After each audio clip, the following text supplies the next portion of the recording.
Good evening, everybody, and welcome into the AEL High School or AEL University Elite Series. I'm getting a bit ahead of myself there, Imp. It's not high school yet. That's this weekend. I'm too keen, mate. Too keen. But we're into the University Elite Series here tonight, CS2. And to bring us to you, we must say a big thank you to AGON by AOC, the #1 gaming monitor brand in the world. AGON by AOC provide best-in-class monitor solutions for gaming and all other needs. Big shout out to AGON by AOC. But, Imp, oh, I've had a feeling today. That feeling is great hunger. Who can I count on? You can certainly count on Indomie, the noodle partner made with high-quality flour and selected ingredients and spices. A plate of Indomie mee goreng will certainly brighten up your day. Try any of the flavors available today from your local grocer or at indomie.com.au. That's right. Big shout out to our sponsors there, always and forever. Definitely great products on offer. Make sure you check them out, everybody. But speaking of checking out, what are we going to be seeing tonight? Let's check out what's going to be on our horizons. What's going to be in store for us this evening? It's going to be fun matches, but before we get into it, let's take a look at how the standings are looking at. We've got UTS on top, but I mean, it's hot contest in the middle, isn't it? Yeah, looking at that hot contest, like you have 3 teams on 3-2, 2 teams on 2-3, and 2 teams on 1-4. Like it's being pretty even Stevens all around. But that only became this from the last 2 weeks worth of plays. Teams started to really huddle down together, and so anything could happen out of this standing. Like this could just be completely shocked on. I guess we'll find out through how the rest of the night plays out. We certainly will. I'm definitely eager to see how the night's going to be playing out here. And as you can see, to kick off, it's Swinburne taking on UOM to start the night. Following suit, USID taking on the top of the board right now, UTS. And following through from that, Monash taking on UNSW. And to kick things off, at the conclusion, it's Adelaide University taking on RMIT. Definitely eager to see how that matchup plays out there. And keen to see all the different nooks and crannies our players are going to be hiding in, you know. Seeing some new maps on the horizon, community maps, always gets me pumped up to see some CS. So glad we're going to be here tonight to see some of the traditional maps or some of those new ones come into the community pool. But next game coming up is Swinburne and UOM. As you can see there, definitely eager to get into that one. We've got rosters right here, right now. Who's playing, Ep? I can see your favorite player. Oh yeah, looking at Swinburne, we have maybe Berserk, and then followed by Boom Boom's Expert. And then we have Sangrius, Blossom, and Hoof Hoof Hoof. On the other side of UOM, we have Beaver, Attila, Al-Qaeda, Luke 1Gs, and June. Like, I have to say, this is some of the best names we've had in the series of CS2, and I reckon we're gonna get a little bit of a fun starting up on the first match. I'm not sure what Swinburne has in the tank, but I'm looking forward to see what they can definitely bring forward against UOM. Yeah, I reckon it's going to be a fun time ahead, and we're definitely excited for what these players are going to be able to bring to us. You know, as you said, a lot of unique aliases are going to be on track there. But you know what else is unique? Our veto process. We love to see our vetoes. That's refreshing. It's not ancient! Yes! Thank you. Thank you very much, players. We are going to be kicking off on Mirage. It's not ancient. And, oh, we are so blessed to have that on our horizons. I think one of the players last week in our interviews even said they will actively avoid ancient for us. So, big shout out to them there. But yes, no ancient so far. So good start. Mirage going to be the one to kick off here. I love the classic tried and tested map there. I think it's definitely got its potential. And eager to see that potential tapped into from our players here tonight. You know, I think it's going to be a fun one ahead. And we'll see if we can find some more traditional maps coming in later on into the evening as well. You know, I think maybe a train would be a nice little breath of fresh air there. But I reckon the players might avoid that one. Yeah, I have to say, like it's always good to not begin with ancient, because it's just one of those maps that when you do go into it, just like, what shenanigans are we going to be facing starting? And of course, we did get blessed with Train a few weeks back, and I was very grateful for the experience. It's always nice to see. And now, going to the knife, you do have Swinburne coming from the top, maybe just getting a jump in and just waiting for it, but there's going to be the first one. Booms, maybe Berserk, they're all going down, and all of a sudden, well, I guess UEM is just going to quickly win that one. They say you can have the high ground, but, we have the better knives here, so they are going to quickly opt themselves onto the CT side. I think this is a no-brainer for them. Every time we see UM play onto Mirage, they are very confident when it comes down to their strats and picks, and I'm looking forward to what they're going to be bringing. Obviously, on Swinburne, we have seen them struggle a tiny little bit more often than not, but they do have plenty more to improve upon, a lot of room to work exactly what they want to do. So yeah, let's see what they will do in a map like Mirage. Yeah, curious to see how they're going to be approaching this one. They take it nice and slow early on here. CTs are doing a good job of maintaining their patience there as well. Just looking to see if they can manage to catch someone off guard. Swinburne, one and the same, slow and steady approach in this one. Split A could be on the cards here with a couple on unders as well. Nade's now getting set up, ready to cut off the angles there towards stairs and jungles. So that's going to be good to at least establish some presence here and cut off the line of sight. Blossom already straight into the plant there. So real safe approach, but their teammates are going to be the ones to take the brunt of the damage. Yeah, right there, they're going to do a little bit of pep by Sangris. He's going to get traded to Luke 1Gs, and Beaver, meanwhile, sees 2 right in front of him. Going to be waiting for the backup, but the backup making from connector, has to double check, not really looking, but he's going to quickly get a nice headshot onto Hoop. Now waiting for Luke 1Gs, does find his mark, another headshot, and all of a sudden, they take him all out. It feels like Swinburne, they had the upper hand, they secured everything really correctly, and it wasn't too much of a fight, but UEM, just out of nowhere with Beaver and Luke 1Gs passing back and forth, it feels like when they came in, they just found all the right mark and Swinburne couldn't react in time. So it's not too bad of a starting either way for both sides, because Swinburne did get the plant, did take a few guns. So right now they are going to force the issue. There's Galils and the Mac 10s will come out.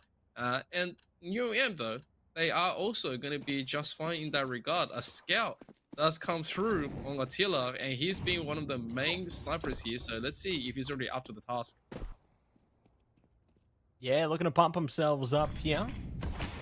Are going to be smoked out. A nice nade to get at least an early bit of spotting through there, but the T's not pushing up too quickly there, so the nade wasted to play for vision. They now take it slow and steady once again here. Gives the CTs more time to establish themselves and kind of prepare for the onslaught, but also allows the T's to take this more calculated and safely here. So they're creeping up to mid. Connector definitely could be pressured here. They might actually find something. Luke, right time or the wrong time. Jun goes down. That's a nice start, and now overwhelmed again. The A side starting to form cracks there. They do have resistance from short. And now got vision over the CT spawn there. Good shot from Attila. Last one standing now, trying to shut down the firebox player. Does not succeed. The T's now, with that information in hand, they could just wrap it all the way to B, but it's not going to happen. Road coming down, and Sangrius on the elevated angle on firebox strangles the round back. So nice way to recover there. And they now come out on top. I'm not sure what the play there from UEM really wanted to do. Like, he had Luke 1Gs, he had a very fortunate swing. He was able to get away, and because they called to start the early pincer, trying to just get them front and back, the connector play, it was a little bit too extended, and then he ended up taking out with a 3-2 trade, but then right after the Swinburne, they had agency onto the side. So it's a rather better stuff for Swinburne when defenses all decide to play out into the open. And now here comes a really fast, just aggressive push, trying to catch him off guard, trying to play for the guns, but they're all going to be taken down right now. There's going to be another one that's coming up soon, and the result is not looking too good for UOM. There's just going to be Al-Qaeda on the side. He's going to be running through to the apartments with Swinburne. All 5 members pretty much fine. Blossom took a little bit of damage, but he's going to be pretty dandy about it. And I gotta say, like, Swinburne, it looks like they do have a little bit of a good start. It seems the engines has already warmed up when they started playing. Um, yeah, I'm not sure what the play is going to be, and also maybe because UAM forced the issue, they're going to have to just completely give them a little bit more room to breathe. And Swinburne, this is a nice round, and they can convert into an extra bonus right after. Amp, I'm curious, right? Mm. What do you think Al Qaeda might be cooking in the kitchen here? Because you can see the pots are out. They must be pondering on which meal to create, right? What do you think they might be cooking in the kitchen here? Ooh, in my humblest Chinese descent, I will say it's some guo pao rou, which AKA stands for those pork belly. So there's really highly pressure cooked, soft tender pork belly with a little bit of shallots and all that. Yeah, it is just perfection.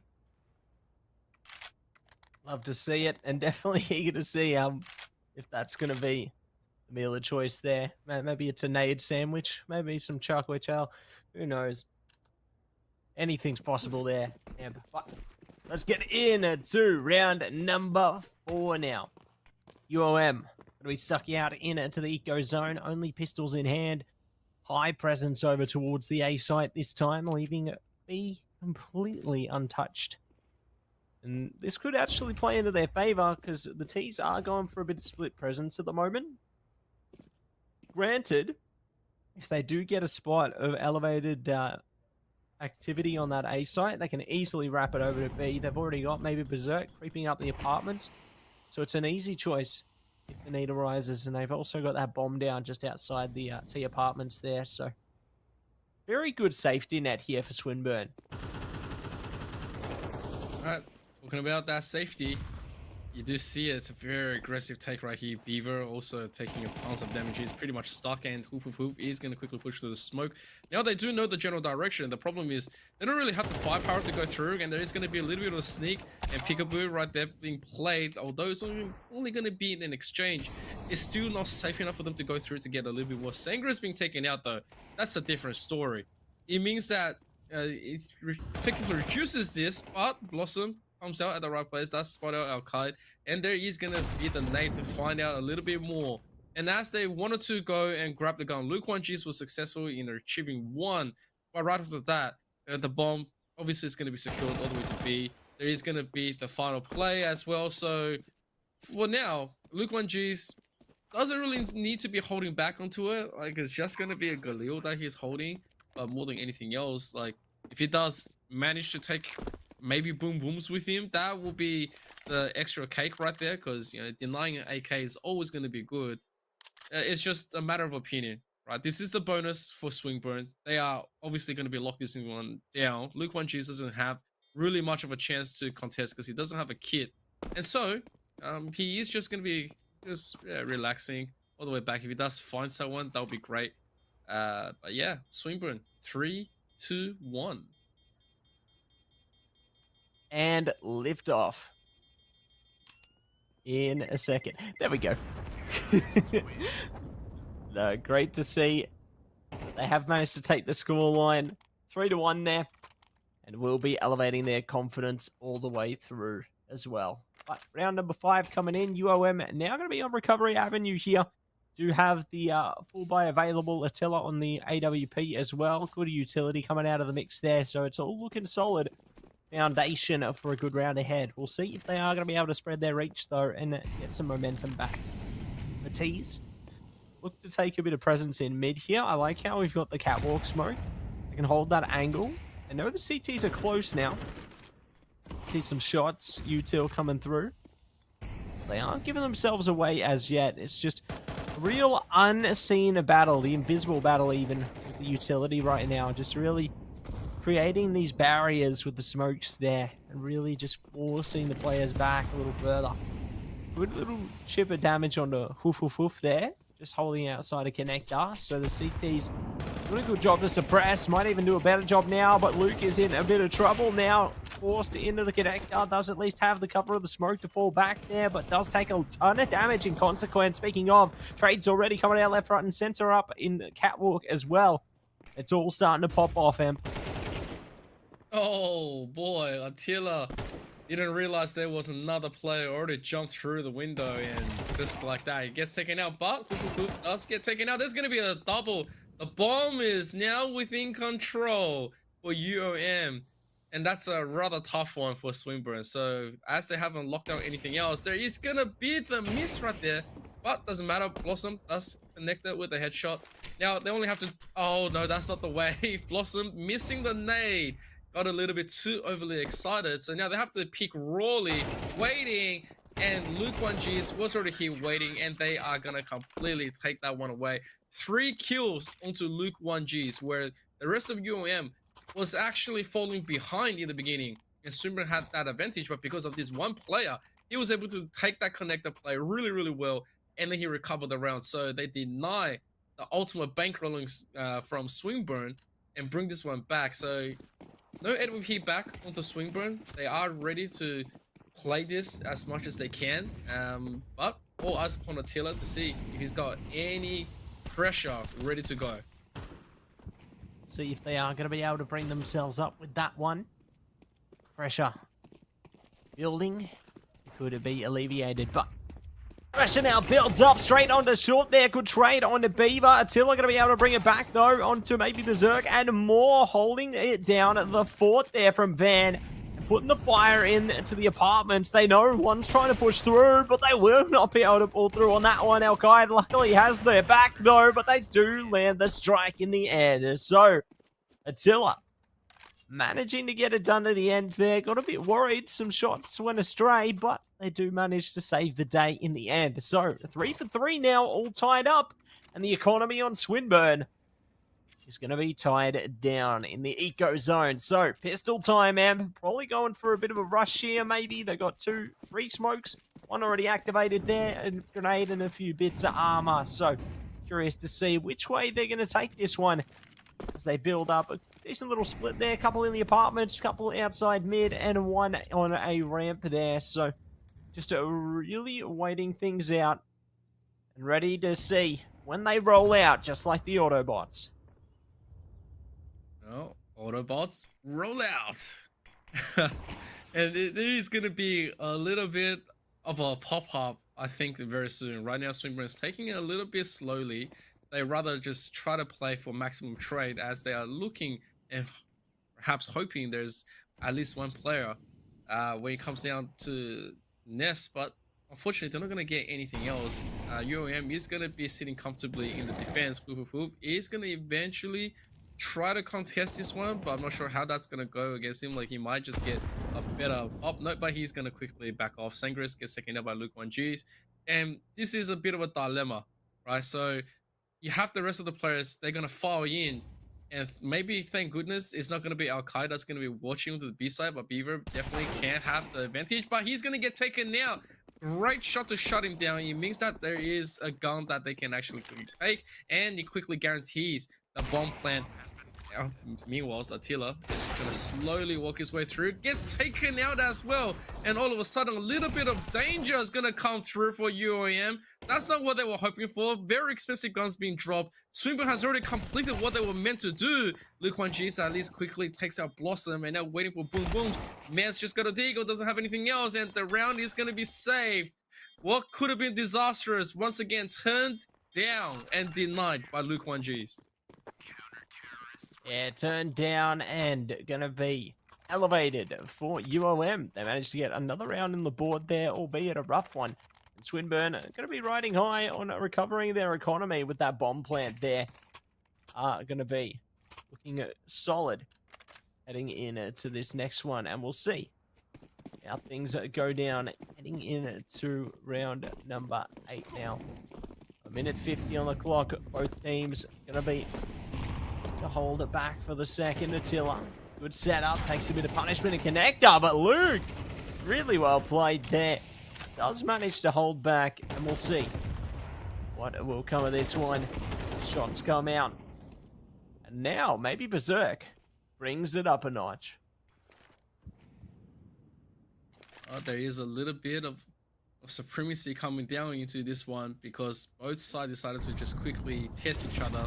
Although Al-Qaeda is going to try his luck shooting down from Cat. He is going to quickly advance, denies this one. They can see the damage, they can see the plays, but no kills just yet. Blossom super low. Boom Booms also waiting for the backup.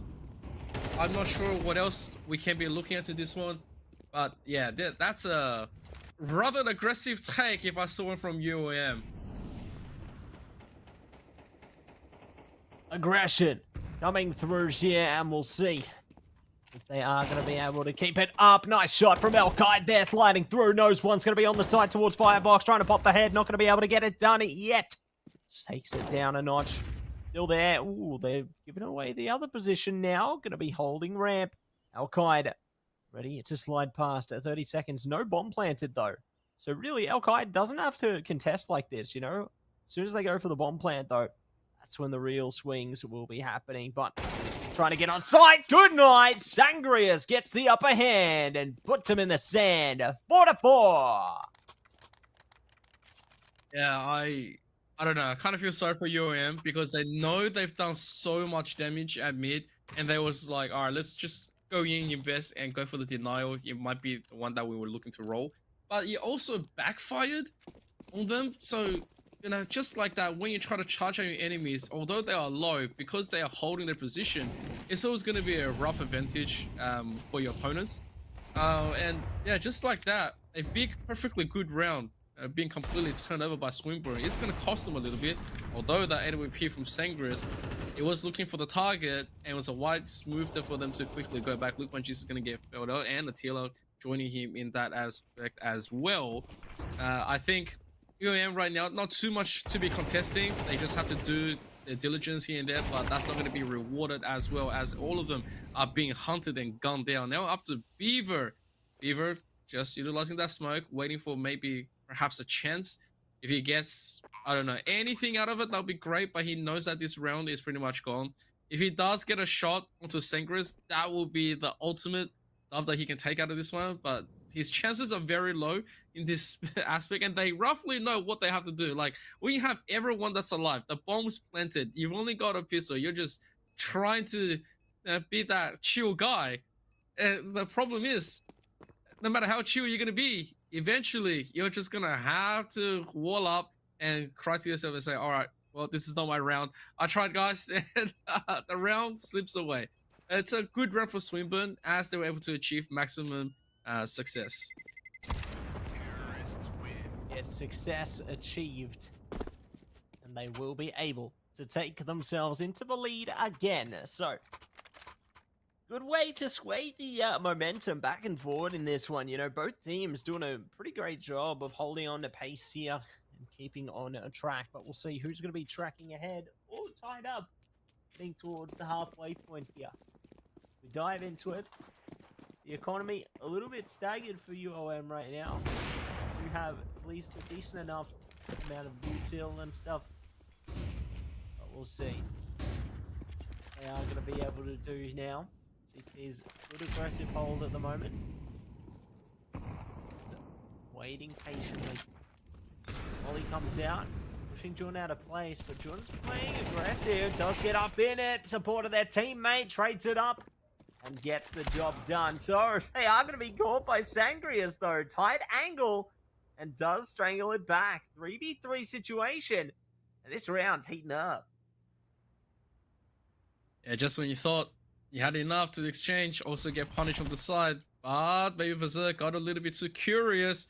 Luke 1G is taking him out. It was a nice offer bait. Sound cues sometimes can work against you, and at the same time though, Sangris making up into a full that's missed initial shots. He's trying to adjust, trying to compensate, but Luke 1G wisely ducks out of the fight.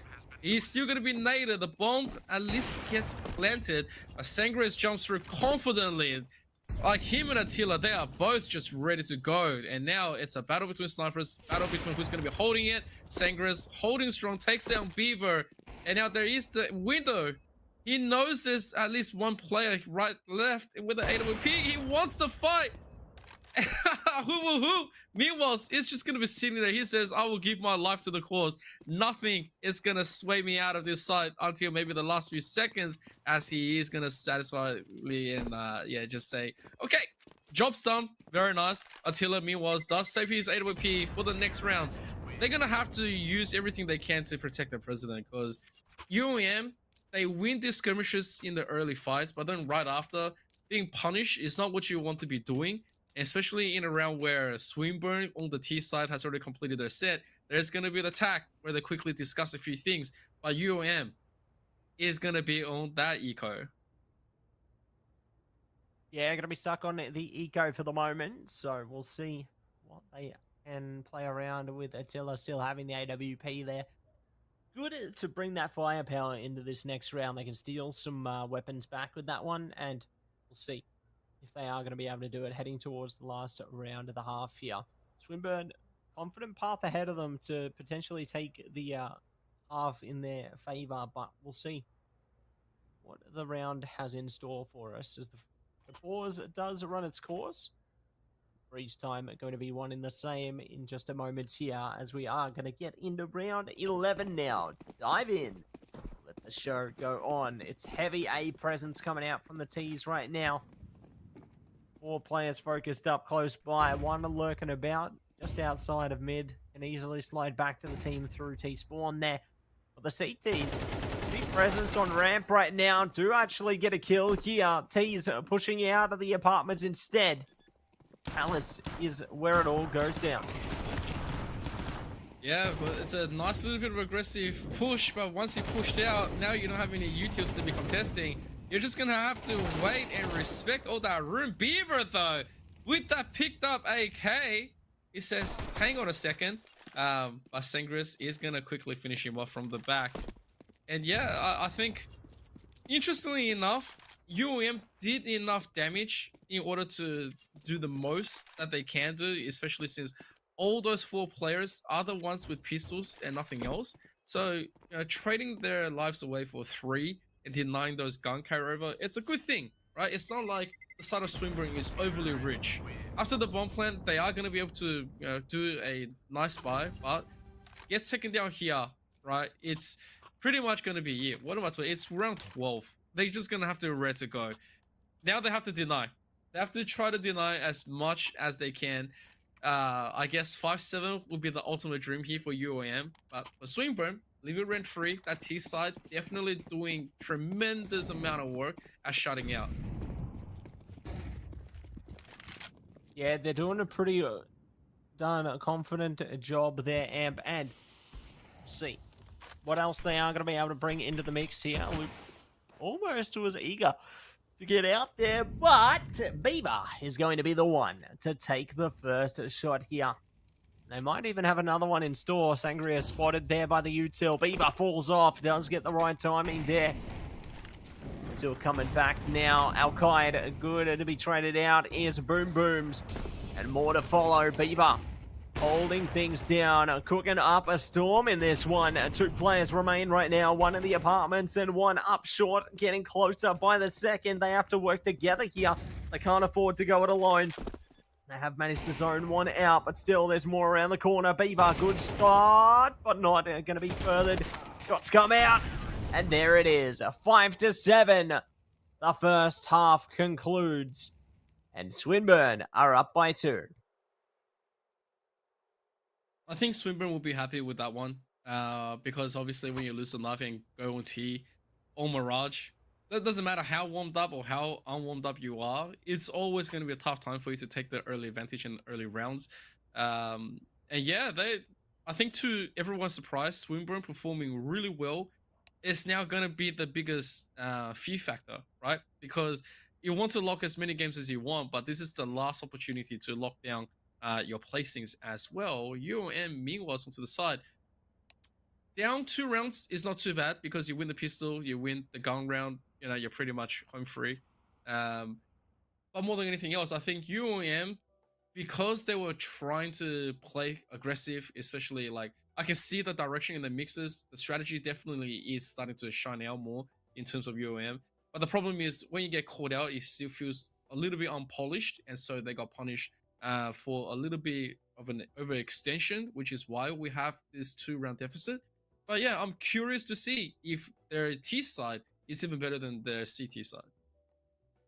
Yeah, we'll see what they have in store there because it was pretty close, wasn't it? Like UOM, they started off pretty well, but then Swinburne really managed to find their footing on that T side. And now with the side switch, I think if Swinburne are able to really start to pop off, especially in that pistol there, we could have a very dangerous time ahead, especially if you're on the UOM side there. But I mean, maybe UOM wanted to start on CT side because maybe they weren't as confident on it. They want to kind of build up a few early rounds and then bring that momentum into the B side for them instead. We'll see what that is going to eventuate into, though. Obviously, both teams certainly going to show their strengths, show the merit in their resolve heading in to the rest of this one once they're all prepped up and are ready to rumble here. And I'm sure it's going to be a fun time ahead, though. I can just picture some AWP shots coming through there, the mid side of the map getting lit up like it's Christmas. It's going to be a fun time, Amp, and I am all for it. Yeah, absolutely. I'm going to be a massive fan with the. I feel like there's a lot of good points that you touched on. I think the biggest thing is if you don't have a good Mirage and it's not as well practiced, it could just work against you, especially in one of the final games you might be playing in order to secure your standings. But more than anything else, I want to highlight both sides does have spectacular players that wasn't really shining as much, although they have shined in a few previous matches, but they weren't always saying, oh, guess what? I am this guy, or I am that guy, or I am him.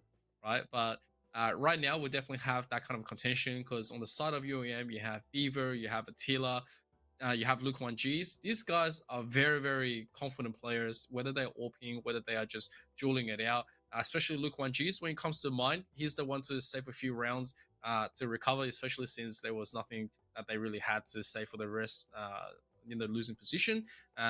Attila, obviously, the man to AWP for their side. Although he has been shut down and he's just being suppressed most of the time to play, he was still able to put away some nice shots and make sure that they can continuously pile on that pressure and make Swinburne understand that there is still threat on their side. And then when you look at Swinburne, it's always people like Blossom, Sangris. I think Sangris himself is the man to actually look for. Once the guy is on an AWP, I think this is where UOM is going to have a little bit of a headache because as Attila has been very, very sharp, so has Sangris. And this man is known for his AWP skills as well. He's very confident to push. He's not afraid if, the team says we have to let you push out with that AWP, we just need you to take point. And he does deliver most of the time as well. So I guess UOM at this stage is probably thinking how many, rounds can we deny if we win that pistol? So this is going to be a very big point for them. Yeah, we'll see. What is it going to be? Through here. Oh, shot from Blossom there. Great lockdown onto the B side, but that's not where the T's are going. A is the place to play right now. Attila, great distraction, and the bomb does go down. So, nice split push coming through here. UOM trying to hold on to the A side. CT's coming in droves up. CT spawner straight through from stairs as well. Just holding around the corner. Sangrius trying to cause the distraction here. Needs a teammate desperately. Maybe not. They're doing it on their own. Will be traded out, however. Boom Booms gets ahead of it. Now getting onto the Boom Booms on the defusal there. Don't want any Boom Booms in this round, that's for sure. Chun. Love that. Blossom was just dancing. You saw that? They were just dancing. Knife out, just dancing. That's a great little distraction there. I love it.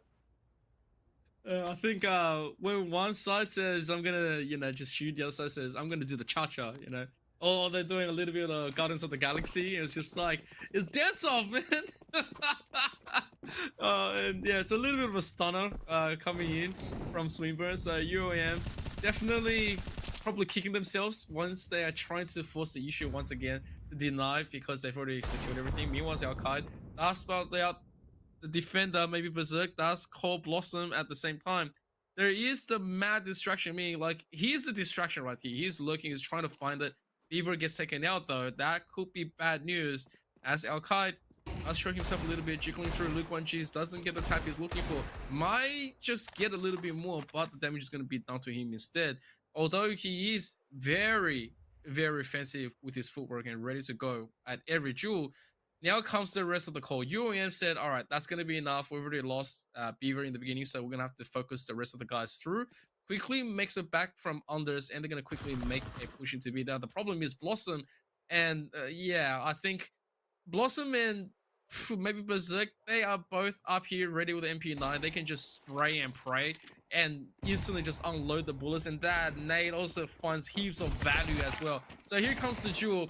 And yep, 2 players instantly going down. Maybe Berserk does get traded here.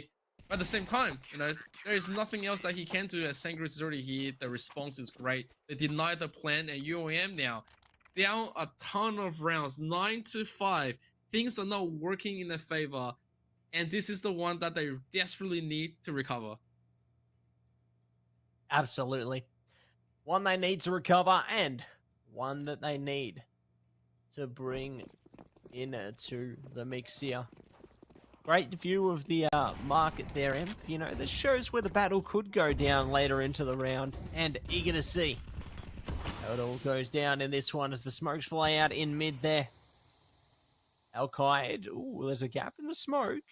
Maybe this could be a bit cheeky. They're thinking about it, Imp. They've pushed through it. Big tease. Trying to counter with util there. Not going to happen. Good trades coming out. It does favor UOM here. Getting straight into it. They've managed to take it to the 2v4. Almost getting a kill there is Swinburne, but it's just not going to happen. They got to ponder on how they approach the rest of this one, right? It's like they've still got guns for now, but they might just fall back and live to fight another day. Not going to happen, though.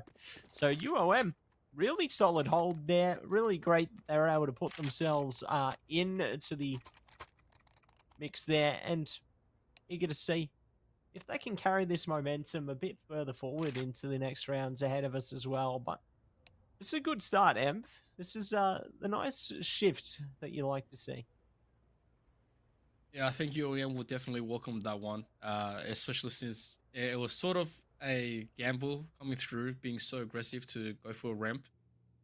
Anything could have just destroyed them, especially since if Swinburne had all of the right players in position and set the traditional 3 to 4 players in and just play from connector.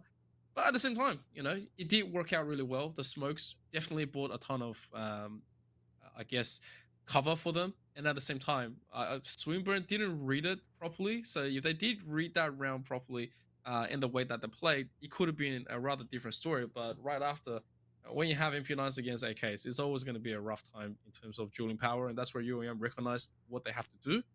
And yeah, it's just going to be 3 rounds difference. If UOM keeps on shutting this one down, Swinburne obviously is not going to be able to really go in and afford the expensive buzz. So this one is going to be that eco round coming through from Swinburne, if they choose to.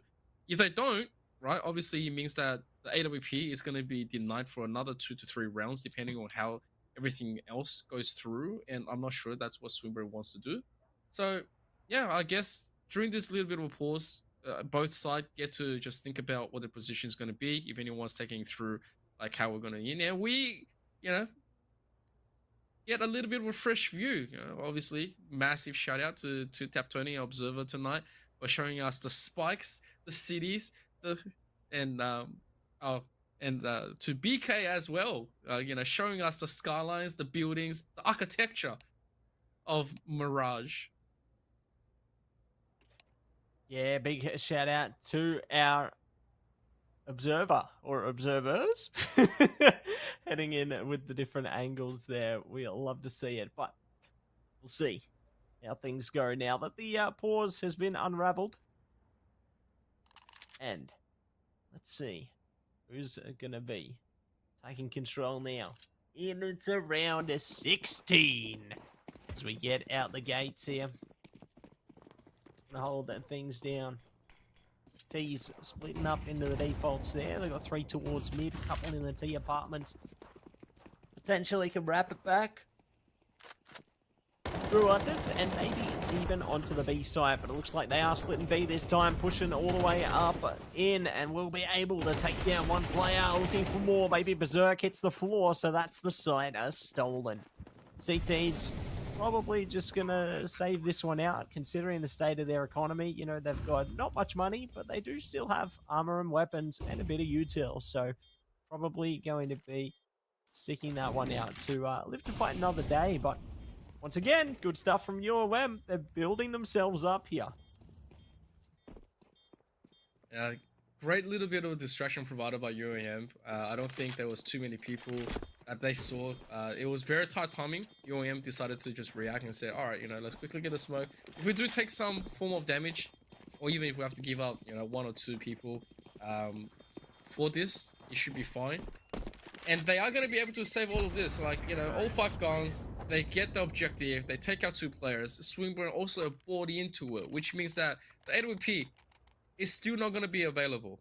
Right? This is where things gets a little bit dicey for Swinburne.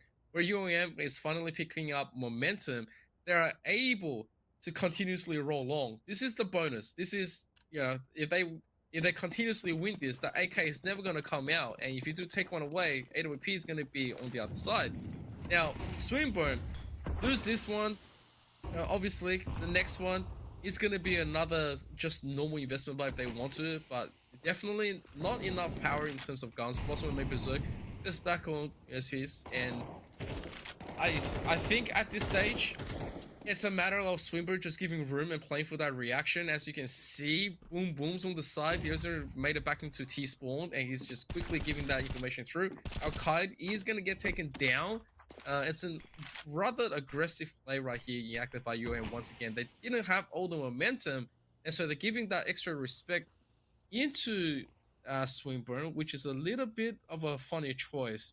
But anyways, like, it feels like, you know, they are just going to try to fill it out. They don't want to be giving anything else for free. They weren't too sure if Swinburne was going to fully recommit with some more SMs. But yeah, I don't know. Like, UOM just slowed down.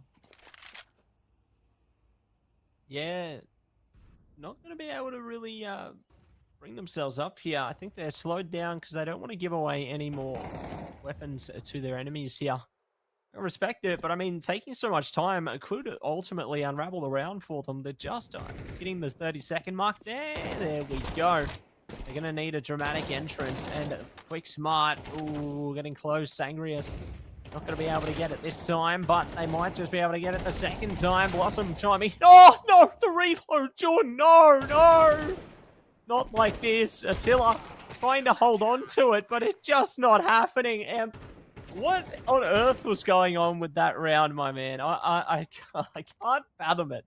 This is CS crazy style. This is interesting. All right, Emp. Yeah, I don't know, man. Like, I was a little bit concerned. You know, you lose one member, great, but then what happened to the momentum that you were building? UOM, they tripped over themselves in the strategy. They laid themselves in that aspect, give up everything, and now all of a sudden AWP is going to be accelerated to Swinburne. Both sides going to have one. Now here comes the problem. Swinburne with that AWP right here, they're going to offer a little bit of a fire here and there, and they have to give respect now. There is nothing you can do when it comes down to it, but Blossom is going to get denied right here. He was maybe looking that there is going to be another one of those, you know, slower pace games set up by UOM that just needs investigation. And so getting punished there is going to be a really good news for UOM.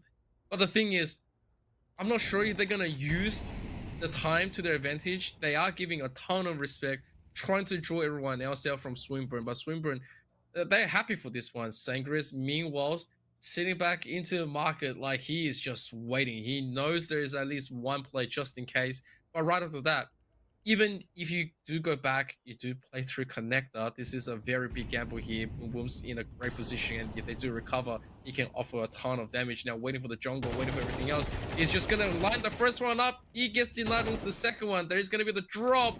This might be the window that they need. So Swinburne, whoop, and be the first one up. Seeing all the utilities, gonna have to be waiting for it. It's 3v4. They are waiting for a little bit of a play. Maybe Berserk is gonna be taking out the connector play. Oh, great timing coming out, but Al-Qaeda has to reload. Sangris, very, very low, gets taken out, and UOM, they are going to avoid disaster and deny Swinburne into it. But other than that, things could have still looked dicey, but I'm glad UOM decided to fix up that mistake.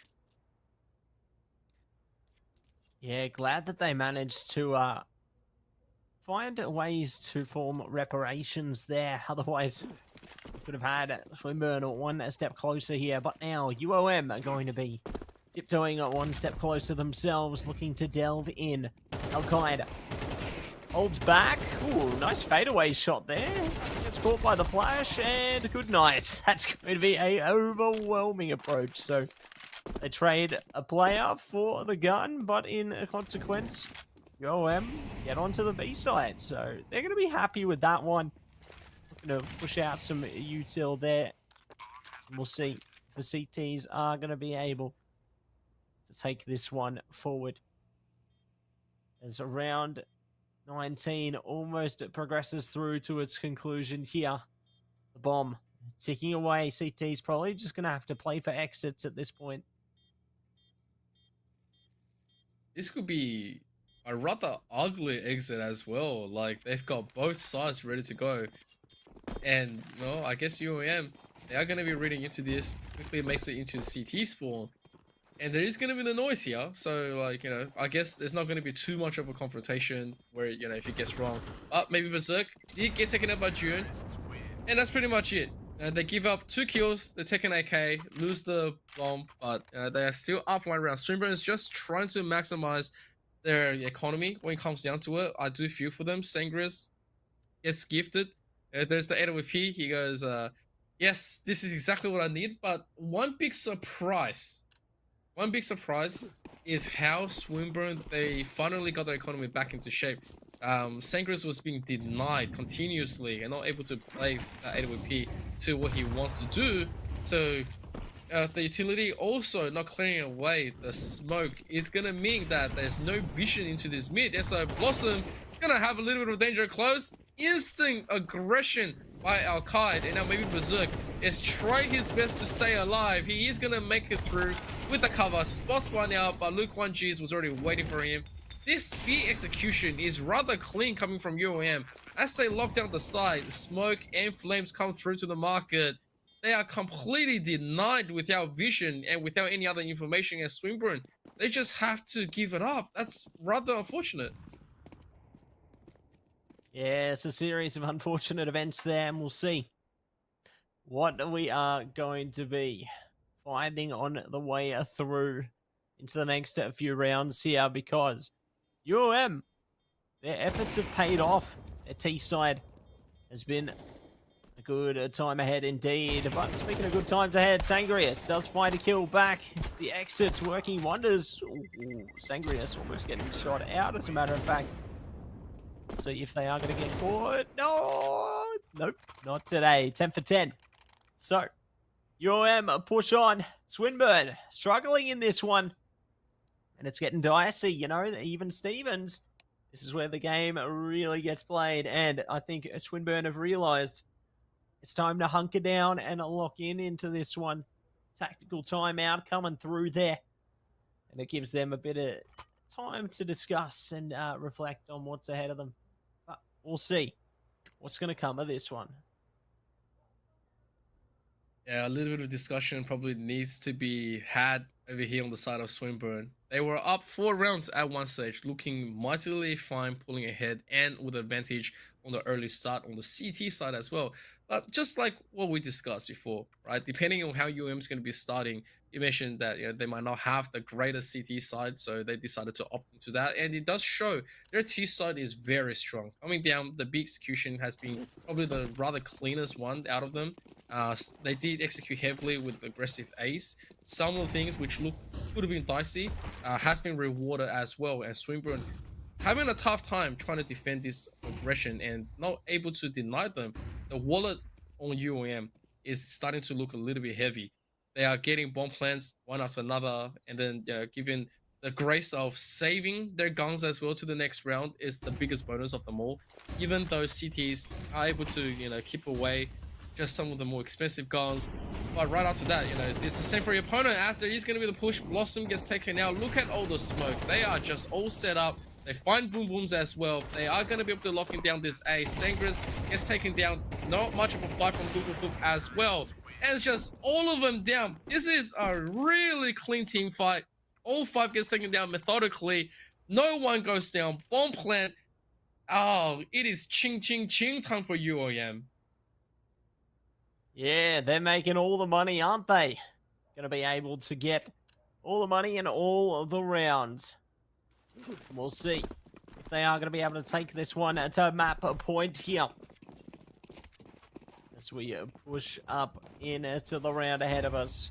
Swinburne stuck on pistols. It's a tough time ahead, but hey! They get a shot through the smoke there. Sangrias hits for gold. You will take it every single time. Every single time.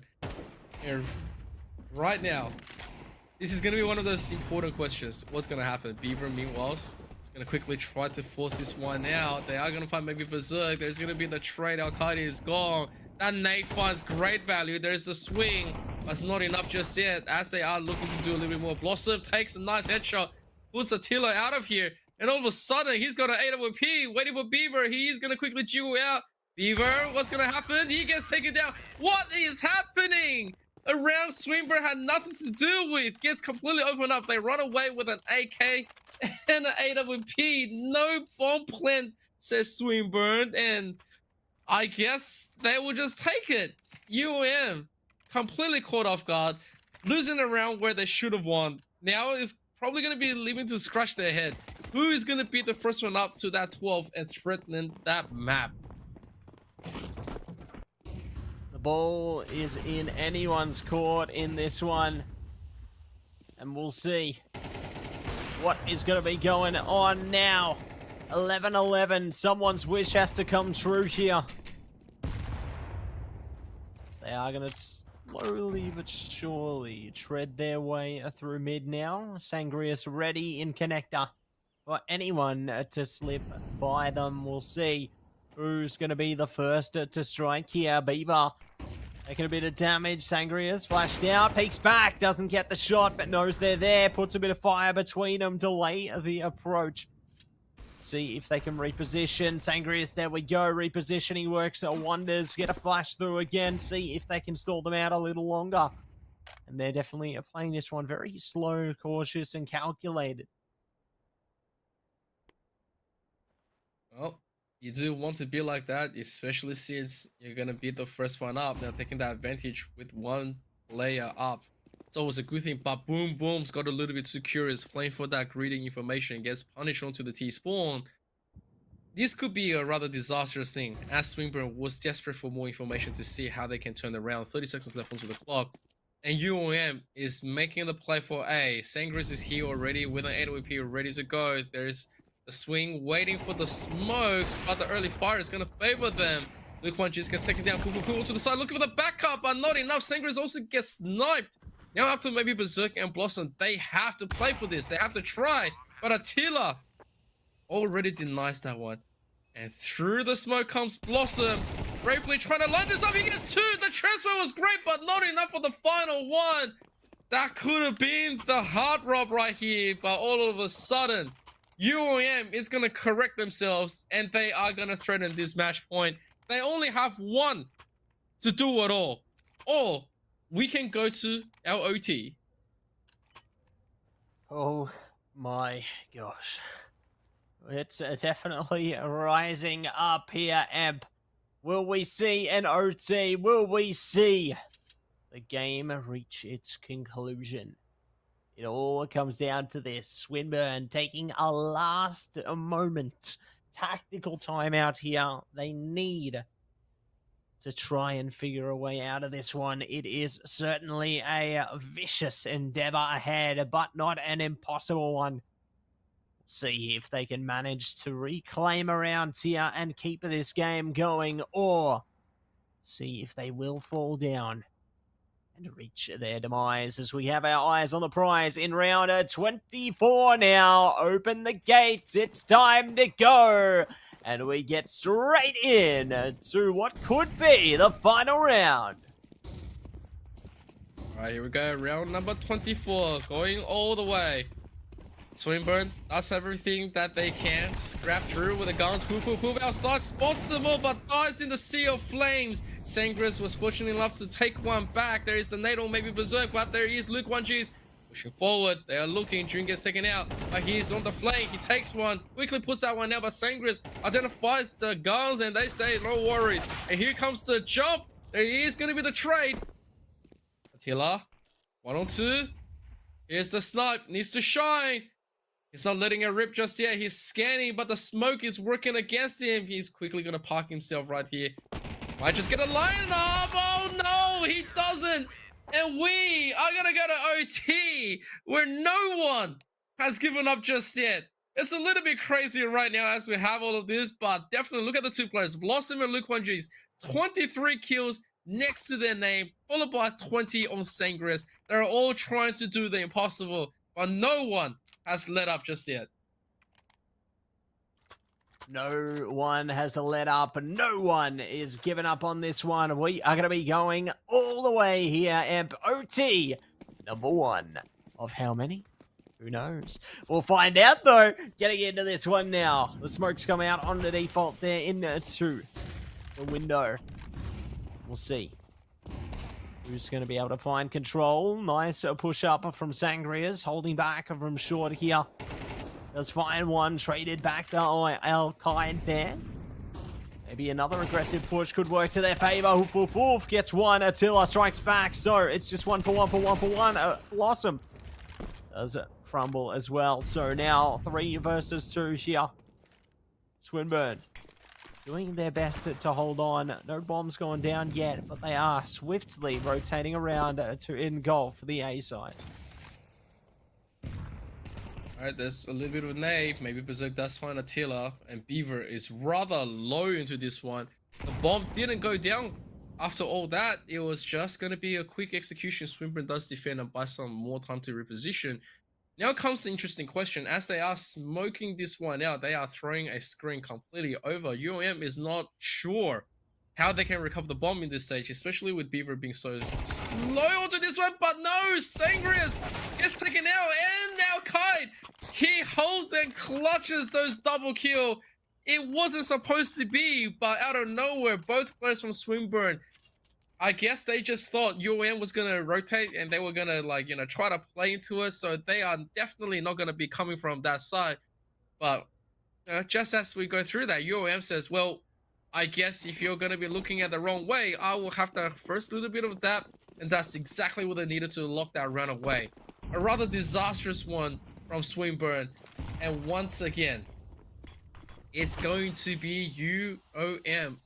They are going to be taking the lead in this OT, looking really confident. Swinburne, meanwhile, on that short end, needs to do a lot more work. Let's see how the work goes now. UOM up by 1 for now. Could be up by more. They already open up the site there. Trade coming out from Blossom, though, trying to get more through the smoke there. Good damage onto Beaver. Holding back. Pushing up. And may lock it down. Good kills all around the bend there. It's all going to be up to Blossom now. Getting a shot through. Not going to be able to lock it down. Stuck on reload. And they implode. UOM up to 14. UOM completing their side on the T, I think, is probably the best thing right now, because obviously they are already playing to this one from the T side before the OT anyway, so they are still very used to their current progression. They are very used to just how much things that they need to, like, fix. In the meantime, though, Swinburne hasn't had the greatest success at the CT side. Here comes a bit of a dilemma, because they don't really have all the guns in the world. They need to be playing for that keep out. Meanwhile, Beaver already threatening his B side, throwing a lot of attention over here. And Swinburne has to think about it, right? But Sangris gets taken down by Luke 1G's. Once again, Luke 1G's, he's just being the one to really open up those duels. He just comes in, wants to have those fights, is ready every single one of them, and he doesn't shy away. which is really putting a dent onto Swinburne's current offenses. They always have to be worried. It's like, oh, where is this member going to be? Every single time he just comes to a swing and takes a chunk out of our health, or he takes a lot of people. But at the same time, UOM looking to take that man advantage. They are looking to spread Swinburne out a little bit more. They still have plenty of time left onto the clock, and they are going to be pivoting for that A play. Yeah, looking to send it through there. And we'll see if they are going to be able to take control. Luke now holding back. Oof, has the angle. Shadow spotted. Goodbye. And they will be able to take themselves one step closer now. Maybe Berserk.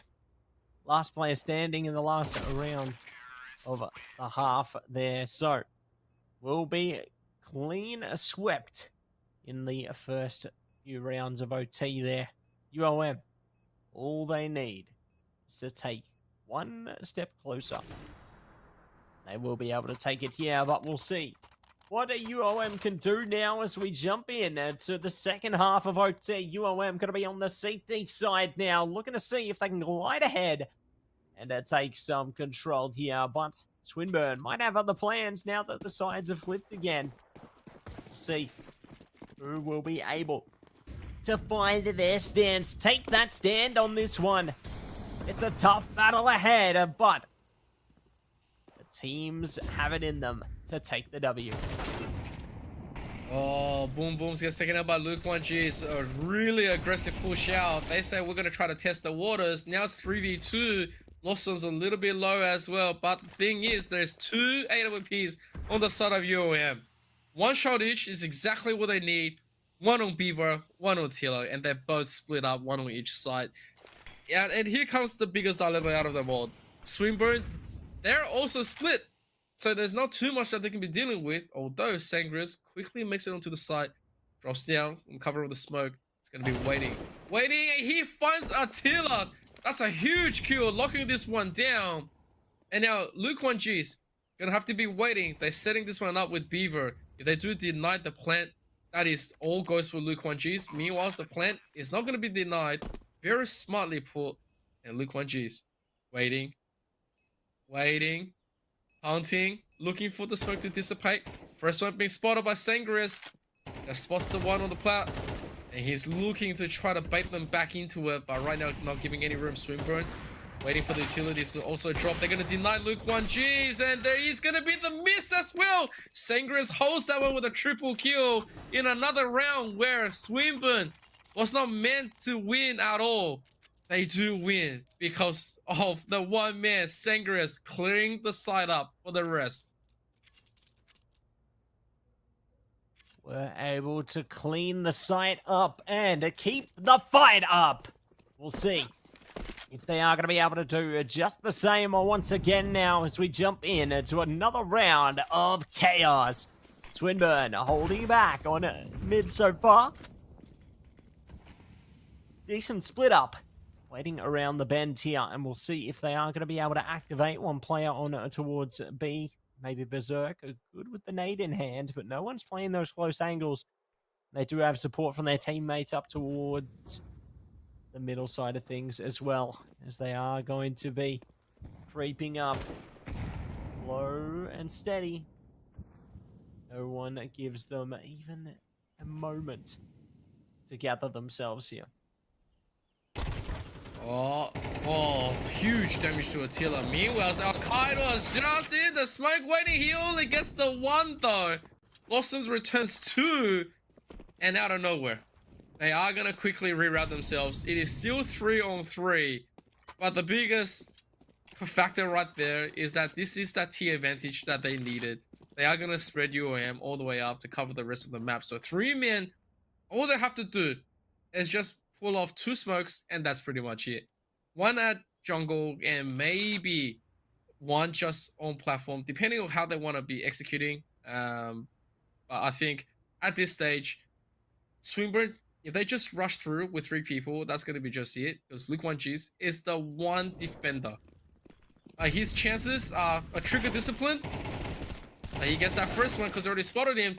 But 1 for the price of 2 says that's all they need. And now it's just up to the rest of this team to try to quickly recover this one. 1-on-2. And they make it look easy. That's pretty much it. That's going to be the defuse. So 16-13 UOM. They're going to take it with that defusal. They sure will. They sure will. And but GG at long last. The match reaches its conclusion. UOM putting in the hard yards. And the harder work pays off. But we're going to be back in just a moment with an interview.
and welcome in to the AEL University Elite Series. Matt C and Empress EK coming back to you after an overtime extravaganza. And we are going to hear all about it right now because we have Beaver! Hey guys. Hello, hello. Hello, hello. Welcome in, mate. What an extraordinary game. And I got to say, what do you feel attributed most towards your success in the end there? Because it was very back and forward for a while. I was getting a bit worried. Yeah, it was. We had not a great CT side at the first half. They played really slow, so I don't know. We kind of didn't know what to do. If we should push or just hold, and yeah. And then T side we did pretty decent, and then in overtime we kept running some like instead of just like playing slow, we just picked what we're gonna do at the start of the round and just did it like either B split or like A or something like that. Yeah. So I think that's what did it for us. Fair enough. And then obviously there was a dangerous little moment where you guys were up. I think it was 11-10 or round 22, where you all gunned up and there wasn't too much of a resistance left. But then just all of a sudden, just dropping that round put you guys back onto 11 apiece. Like, was there any bit of a panic, or was there sort of like kicking yourself into that round because it shouldn't have happened? Not really. I mean, I think we're still confident we could win it out because we'd won a few rounds in a row before that, so it wasn't too bad. But yeah, we kind of just didn't think about it and moved on straight away because we needed to lock in so we could close it out. Yeah. No, that's great to see, and it definitely all worked out in the end there. So big shout out to you and your team for taking victory there. I know you guys are still in the running to make it towards playoffs, so getting a win on your shoulders definitely going to help in these crucial times. So you got to be proud of yourselves for taking yourselves one step further there. But best of luck for the rest of the season, mate. Definitely crunch time at the moment, and I'm sure you guys are going to do very well. Thank you. Have a good night. Thank you. Here you go, Emp. Good to get a short and sweet one there, and definitely good to see what's going on with our players. But you know what else is going on with our players? We got our next set of players on their way very soon. It's going to be game number 2 of the evening, UCID taking on our top team at the moment, UTS. There's certainly been a driving force this season.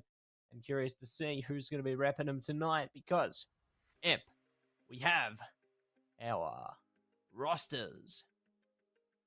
All right, representing UCIT, you have Park Rang, W's, Team Master, Shoko, LZJ, MJH. And on the side of UTS, you have Mossifer, KFC, Kaze, I am BK, and Delete. I have to say, both sides has been looking rather clean on the last few weeks, but more than anything, I think where UTS had a slower start and their team has still needed some time to gel a little bit, so they didn't look as confident in the beginning.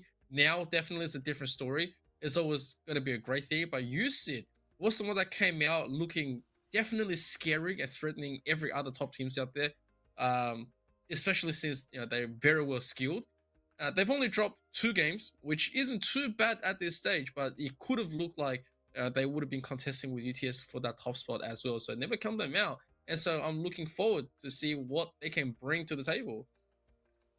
Me too, Amp. I'm looking forward to see exactly what they can bring to the table. I think it's definitely going to be fun times ahead, and I think that I'm appreciative that we're going to be along for the ride to see it. I think it's going to be very exciting times here. But, I'm curious to see which team's going to be in, because UTS, they've had a pretty blessed season. But in saying that, UCID might be able to surprise them. And, I'm curious to see how the players are going to approach this part of the season as well. I think, obviously, as we said, it is crunch time at the moment. It's really critical for teams to get as many wins as they possibly can at this stage, right? But we'll see how things turn out on the given day, because, anything can happen. Yeah, definitely anything can happen out of here. I will like to highlight that this could be a very fast game because both side is known for the heavy aggressive style. especially when it comes down to knowing the angles, and then when they commit, they full commit, and they don't really become the team that says, all right, I'm just gonna park myself here and I'm gonna do anything. They're usually the one that says, all right, I'm gonna execute it all the way to the letter, and whatever happens happens.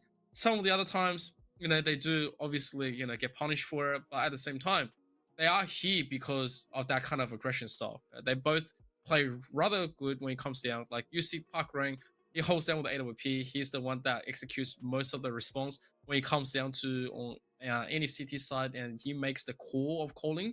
And throughout the last few interviews, he did say, they were training very hard on Faceit. They were, always looking to lock down, get the angles, get the calls right. And right now, I don't think they're overly worried about where they stand. Either way, whatever happens, UC is definitely one to be looking for because they brought out heaps of the greater plays that we've seen in the earlier weeks. On the side of UTS, we've seen all the players here do quite well. I think the biggest ones are like Kaze, IMVK, and KFC. These three players has been able to offer most of the logistics when it comes down to the raw dueling power. I think when it came down to it, most of the time, like when you underestimate what VK and Kaze can do in the duel out, it's always going to be punished. KFC, meanwhile, just rushes out and he says, I'm the one-man show, have that aura around me. I'm always protected by very thick plot armor. So this could just be the UTS buff. Yeah, it could be the UTS buff. It could be the Emperor ZK buff. Get that plot armor through. You got that just aura farming, right? Just aura farming all day long. That definitely keen. It's just painted a very interesting picture for me. I love it. Yeah, maybe you should make your own AICS timeline. Who knows? No, we'll see. We'll see what happens there. But nah, I think this is going to be a fun match ahead of us. Hopeful that both teams are able to really give it their all there. I know that some teams, when they're at the top, can often fall into a little bit of a trap, at least for parts of matches, where because they're so far high up, they do become a little complacent. Like we've seen that from teams like RMIT in the past, where they've been at the top for so long, and then they're just having some pretty casual times with Negevs and other fun things. So I'm hopeful that UTS doesn't fall into the same kind of trap, especially at this stage of the season, right? Because their place is pretty solidified at the top of the board for now. But obviously, they can't really afford to get too comfortable. They have to stay vigilant, stay switched on in order to maintain that placing. And I guess the biggest thing for teams to really consider and take out of this, it's like similar to our other Marvel Rivals competition, right? Just because a team is on top throughout the whole season, they're winning everything. It doesn't matter whether they're going to be on top the whole time. As long as your team can make playoffs, that's where things really count. Because one team might have a full clean sweep, clean record the whole season, but then come playoffs, they might lose in the first week. It could be something completely unexpected. So it's always the long game. I suppose in seasonal format like this. Obviously, it's important to solidify your position in order to gain the best seed that you can heading into the playoffs. But performance in those playoffs is really big crunch time. That's where it all really starts to count there. So I'm hopeful that some of the other teams are going to be really taking that into consideration. Yeah, I mean, I guess it's very valid points there. I think the biggest thing is don't get complacent. Don't just be saying, all right, we've got a very clean sweep. We don't have to be doing anything else. I guess when it comes down to it, I'm going to be that guy that's frozen in time issue as well. And it's always going to be a much better time. More than anything else, I would like to just clarify. Yeah, it's going to be a good time. Yeah, good times indeed. But while we get things sorted in our game, everybody, we're just going to head to a quick break. We'll be back in a jiffy.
Welcome back, everybody. Thank you so much for your patience there. Apologies for the delay. We are back. We are going to get a game.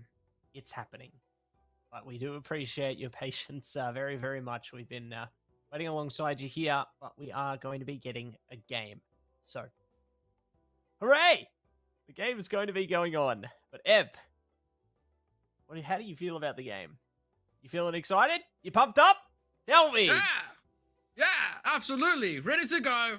Ready to it. And of course, cookies and milk and a nut. Come on, let's go. Let's go get this game in. We're ready to completely play it. It's UC against UTS. Like, we can't contain our excitement and hype for it, especially with the build-up. Give us the game right now. And yeah, just let us cast away, please. Please. Please. We're begging the players. Please. Put the game on. It's time to get down to business. And I'm primed up and ready to go. But speaking of ready to go, we are going into... Oh, no. Oh. Ancient! Here we go. The now and already off to a ripping start. UTS hit the team damage. Oh, as UTS, the team damage is going to be coming through. It looks like it's going to be that UTS. Having win that one, then obviously we go through. I guess it's just going to be a quick switch. I'm pretty sure UTS is... Okay, never mind. UTS is more than happy to start this one off with the T side. They say, this is what we're strong at. This is what we want to start contesting because we don't want to be the one to be playing that response. And I can respect that. Most of the time, like, if they do decide to say, all right, Ancient is much more T-sided because they're able to just get that pressure going really quick, you know, it's definitely a debate for the ages where, you know, everyone's got their own preference. Meanwhile, here comes a potential 5... Never mind, I was thinking maybe a complete 5-stack. But no, it's not going to be given. They are, however, going to be making it into the sunroof. They are going to be just pumping the snails through. They are going to buy a little bit of diversions of Puckering and T-Master gets taken down. Now the final 3 fellas from USIT, they are trying to make a recovery, but obviously 3 on 5, not the number you want to be. They're gonna have to isolate these duels, waiting for the first one to see it. But Shoku gets taken out. KFC, another kill, and the execution from VK, and UTS locks down the dream. Locks in the dream into the dream catcher there, around on the board. And ready to draw the sword. Let's see how things go down. Heading in to round number 2 now. So we are going to be jumping in. Second round now. Nades prepared for CTs. They're ready to engage on elbow here. Oh, wow. Big damage from the Ds, the CTs. They bring the boom back as well. But Delete just gonna single-handedly get an ace there on elbow, so why not? Just vibing through it, rip it out, and that's a second. Oh, man. I guess no one thought Delete was ready to live up to his name right there, as he was able to wipe them all after a map by himself. He says, hang on, how many bodies do I see? Are you sure it's not a flash? Am I, not seeing doubles? But yeah, he held that very strongly. Now, here comes a little bit of regression from UC. They're going to try to make this a really aggressive push. Quickly just trying to get the stranglehold, I believe. And they're going to be fighting some targets. Also, team fire coming in. KFC, rather low, but W's is gone. Trying to buy KFC the way out, but it's going to be denied. Traded up by Delete eventually. And Arkrang down to 44, gets taken out by Delete through the smoke. The confidence is just brimming from UTS, really showing their worth right now. And there's going to be a little bit of a play vision. They try to scope out T-Master at the same time. It's 4 on 2. Where the bomb, I guess they are just going to try to look for a potential pick. The collapse reasoning is still rather strong. No one is looking to turn tail, and T-Master might just be in a precarious place to spray, but he's in the middle of the mall. Shoko finds a nice double. Now he's known where his location is, like, well, I guess UTS just says, you can take that. We're going to quickly go to the other side of the map, and we are going to set ourselves down at A. Set themselves down and ready to go to town here. Shoko, last player standing. Will they be able to recover this round? No util is going to be a bit of a struggle, honestly. The T's have still got a nade and the flashbang there, so they can really play around this retake very well. I don't know if Shoko... Yeah, nah, they're not going for it. No chance. No kit. They're just going to hold on to it. Keep that M4. Not much money for them, so it's going to be another one going to UTS there. So, a blessed start for them. At least Shoko going to take one net positive, you know, then latibulate into that round, keep the M4. They can hit the round up with a bit more confidence into round 4 instead. But still, a tough beginning, Amp, isn't it? Yeah, this is rather tough for UCID.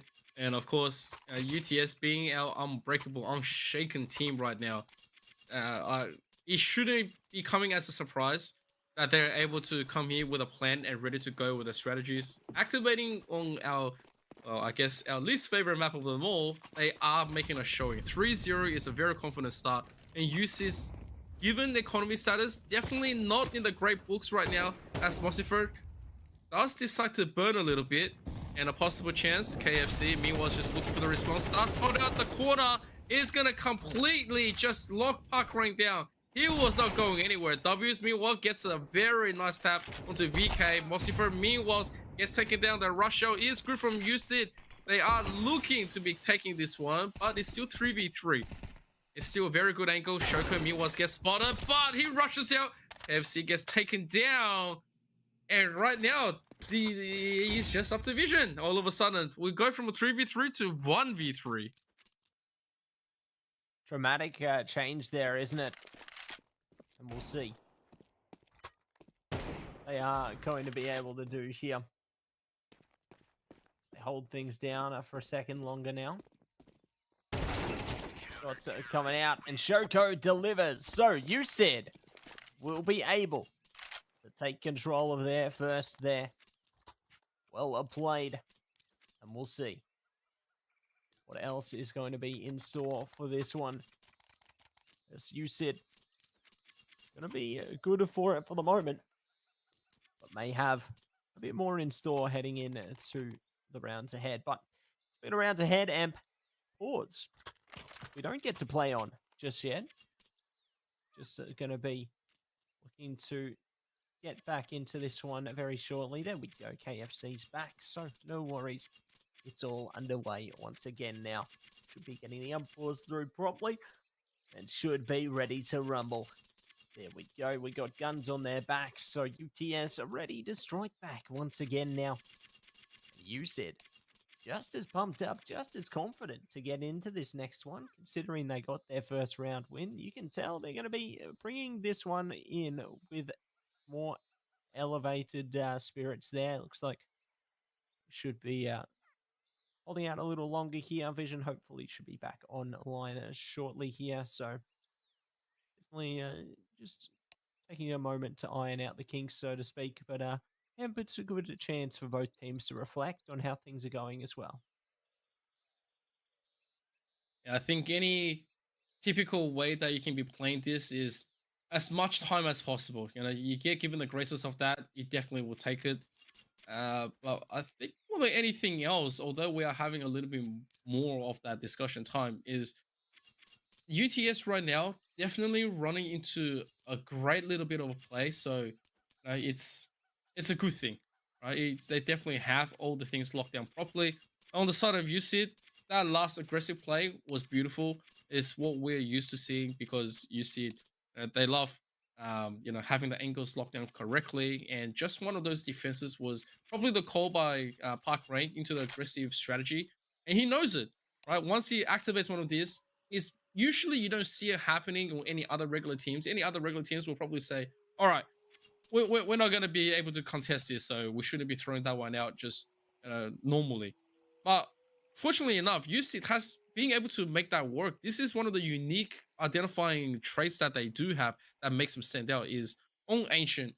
they have these kind of niche strategies where they can just blast out from the sky and say, all right, so yeah, this is it's an opportunity for us, and it's a 70-30, and they played it absolutely correctly. They didn't really go in with high expectations, but it did start from W's just ran out, picked a nice fight, and then right afterwards he says, okay, I think this is the starting point. And then right after that, even though Park Rank got locked down, the rest of the team was always in place to defend really aggressively. And then if they say, all right, you're able to take something, we already have the responses ready for everything else.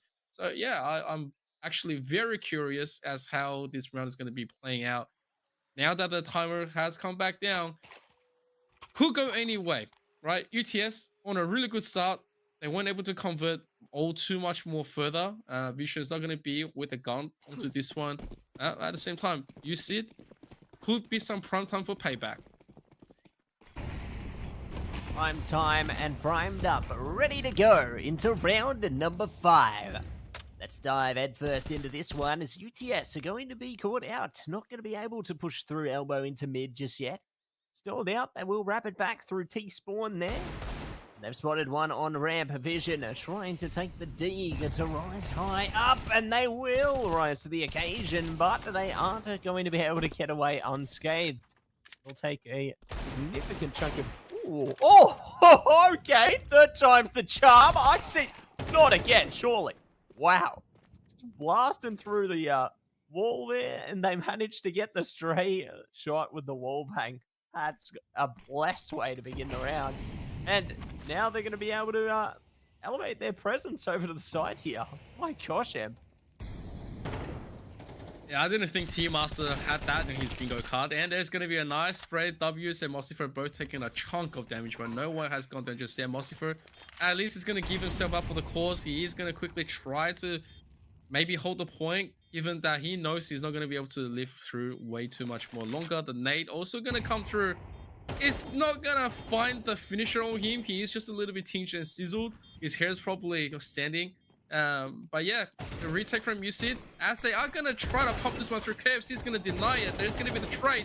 W's and KFC both doing well. Now it's up to KFC to try to get this one through. Shoko is just going to stick on it, and he's going to get it. Oh, no. That's not what you want to see, especially from the start that you're given. UTS fell just a little bit short. Fell short, and UCID delivers. Great stuff coming out from them then. And we'll see what they are going to be able to bring in to the next one now, as our players prepare themselves for round 6. Even footing ahead of them. Util spraying out in droves right now. Lots of damage done to the T's there, but they do end up on top of things. Not for long. LZ does manage to find a KFC, so going to see if they are going to be taking control here. Over towards the A side. Shoko on the right angle, waiting for the smoke there. No one pushing through it. No one dares go into those risky waters. The CTs, they're taking a risk of pushing straight through to main. Do manage to get drained out. Oh no, they pull a knife out, brought it to a gunfight. LZ now has bomb control, and their teammates are starting to roll in. Yeah, that's a rather tough one to be taking. Although they have LZJ in the side, it's just very unfortunate because that's just the roughest place to be dropping the bomb. And so out of nowhere, UCID is going to be able to recover 2 rounds really quickly, deny UTS the plant and everything else. I'm a little bit curious at why they wanted to like overly play it. I mean, I guess because the position was they were already there, but you also played to their ultimate downfall. It's when you're stuck and then you can't retreat, it's always going to be a rough time on the side of T. But then again, they had the choice to really go back, but because they lacked so much information, there was nothing else. Oh, that nade though. KFC takes a chunk of health. Mossifer is gone. The executions are coming through. There's the lineup of Team Master, and then that's pretty much it. UCID is gonna play that eco beautifully. No one drops. They deny everything, and then out of nowhere, they're up around. That's something you want to see badly on the side of UCID, especially playing on Ancient. That's right, Amp. That's exactly what you want to be seeing if you are on the side of UCID there. Bring up the rounds nice and early and build up the confidence. We'll see if they are going to be able to build on this foundation that they've started to grow here. Whether they can take it one step further as UTS garner attention towards both sides of the map now, A and B. And look to hold things down in a main there. As they just creep around the corner. A sight goes a light. And Shoko says goodnight to KFC there. But the B side is where the fight is looking to turn as they have a couple towards ramp. Let's see what they can manage. And Mossifer trying to find a target, but because there's no utilities, no one on the side of UCID is willing to really come out and give themselves up. And it's just, all right, you guys gotta peek in. You guys gotta be buy into it. We know utilities is not gonna be the strong suit. So when you do throw it, we're gonna throw it back and completely deny it. And that's what exactly UCID is trying to do. They are trying to just completely negate all the pushing power that UTS has been trying to build. And as every one of them jiggling through, here comes the utilities. They are trying to lock this one down. T-Master is going to be locked away. He's tucking in. The elite finds him. W's trying to buy a little bit of escape time. Does pop out. Doesn't get anything else for it. And out of nowhere, Park Rain has to be the first one to go through. There's the flash, but oh my god, the elite still completes the headshot. And now the elite, he has control of the back. The remaining players, LZJ and Shoko, doesn't really have too much to do with the rest of this map. And they're just going to quickly go back and retreat. I think when we thought about UCID really just trying to push through, the response that they were trying to play just got outpaced by UTS. They said, you know what, that's enough time. Let's just quickly play into this one. And because you're not going to be throwing those utilities early outwards and you're playing on the response, guess what? We're going to be in a better position. And that's exactly what happened. Exactly right, Amp. They will be able to tie it all the way up. 4-4. Bodies hit the floor. You said at least managed to keep 2 weapons out of that one, but definitely hot competition again here, Amp. You'll love to see these close contested matches. Back and forth endeavors, you know, definitely exciting stuff. And eager to see who's going to be able to come out on top heading towards the later stages of this half here. As we dive into round 9 now. Are going to be sticking it out. CT's pressing it up there. Elbow.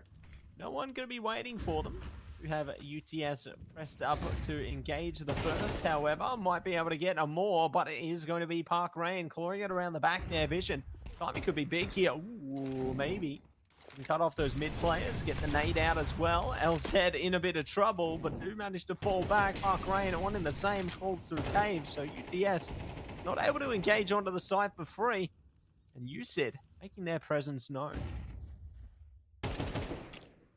A little bit of a decision that UTS has to make right now. Although they're pivoting towards the B side, there's still a rather good chance that they are just going to be leaving Mossifer and wait for a little bit what the rest of the players look to scout out the rest of UC's players.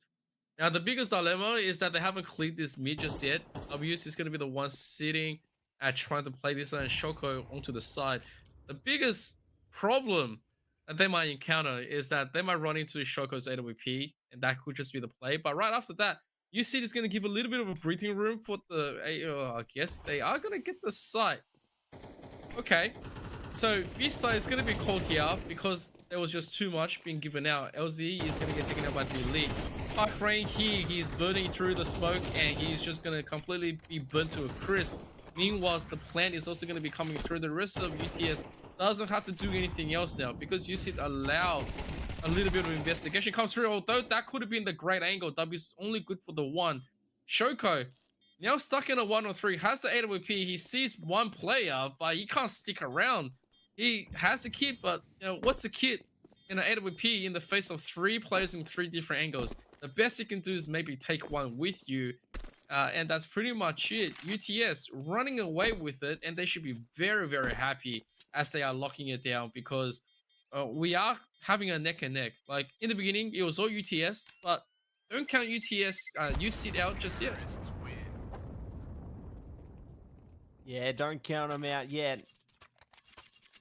We'll see if they are going to be able to bring themselves back now. Up by 1 is UTS.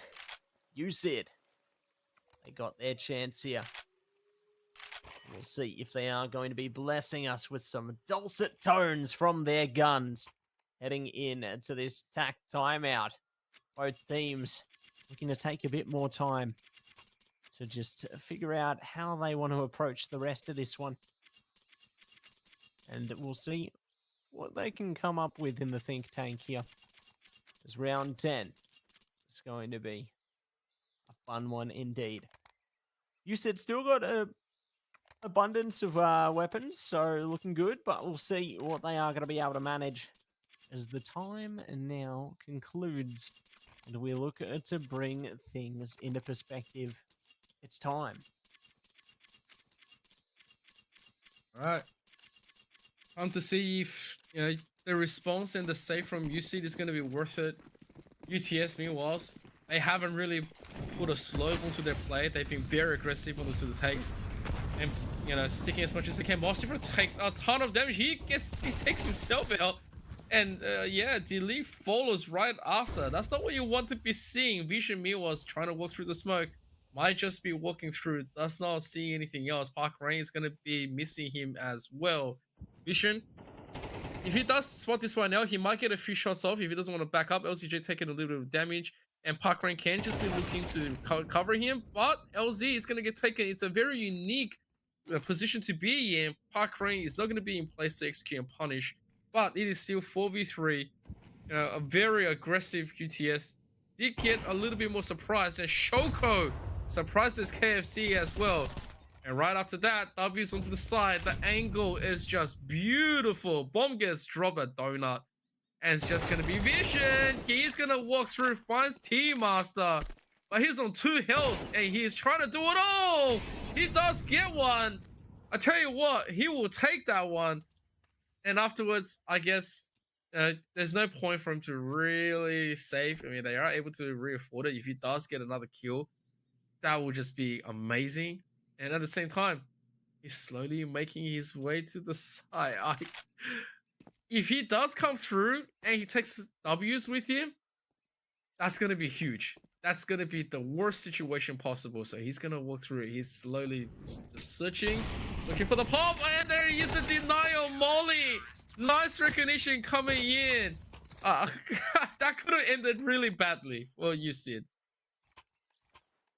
Agreed, Amp. It really could have ended quite badly, but they do manage to pull themselves out there. 5-5, 2 rounds to go here. 7-5 going to be the ideal outcome for either side in this one, or we could see it go 6-6. Really could come down to the wire once again, Amp. I'm scared. I'm scared of what's to come on our most favorite map, Ancient. I'm terrified.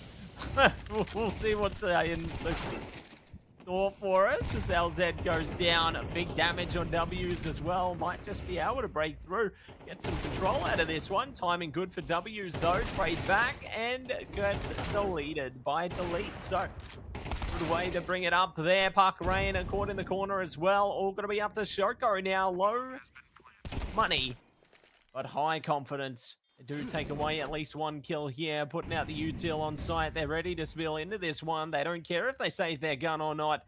And they're going to be pushing in now, looking towards Cave. There's a player around the pillar, though, on site.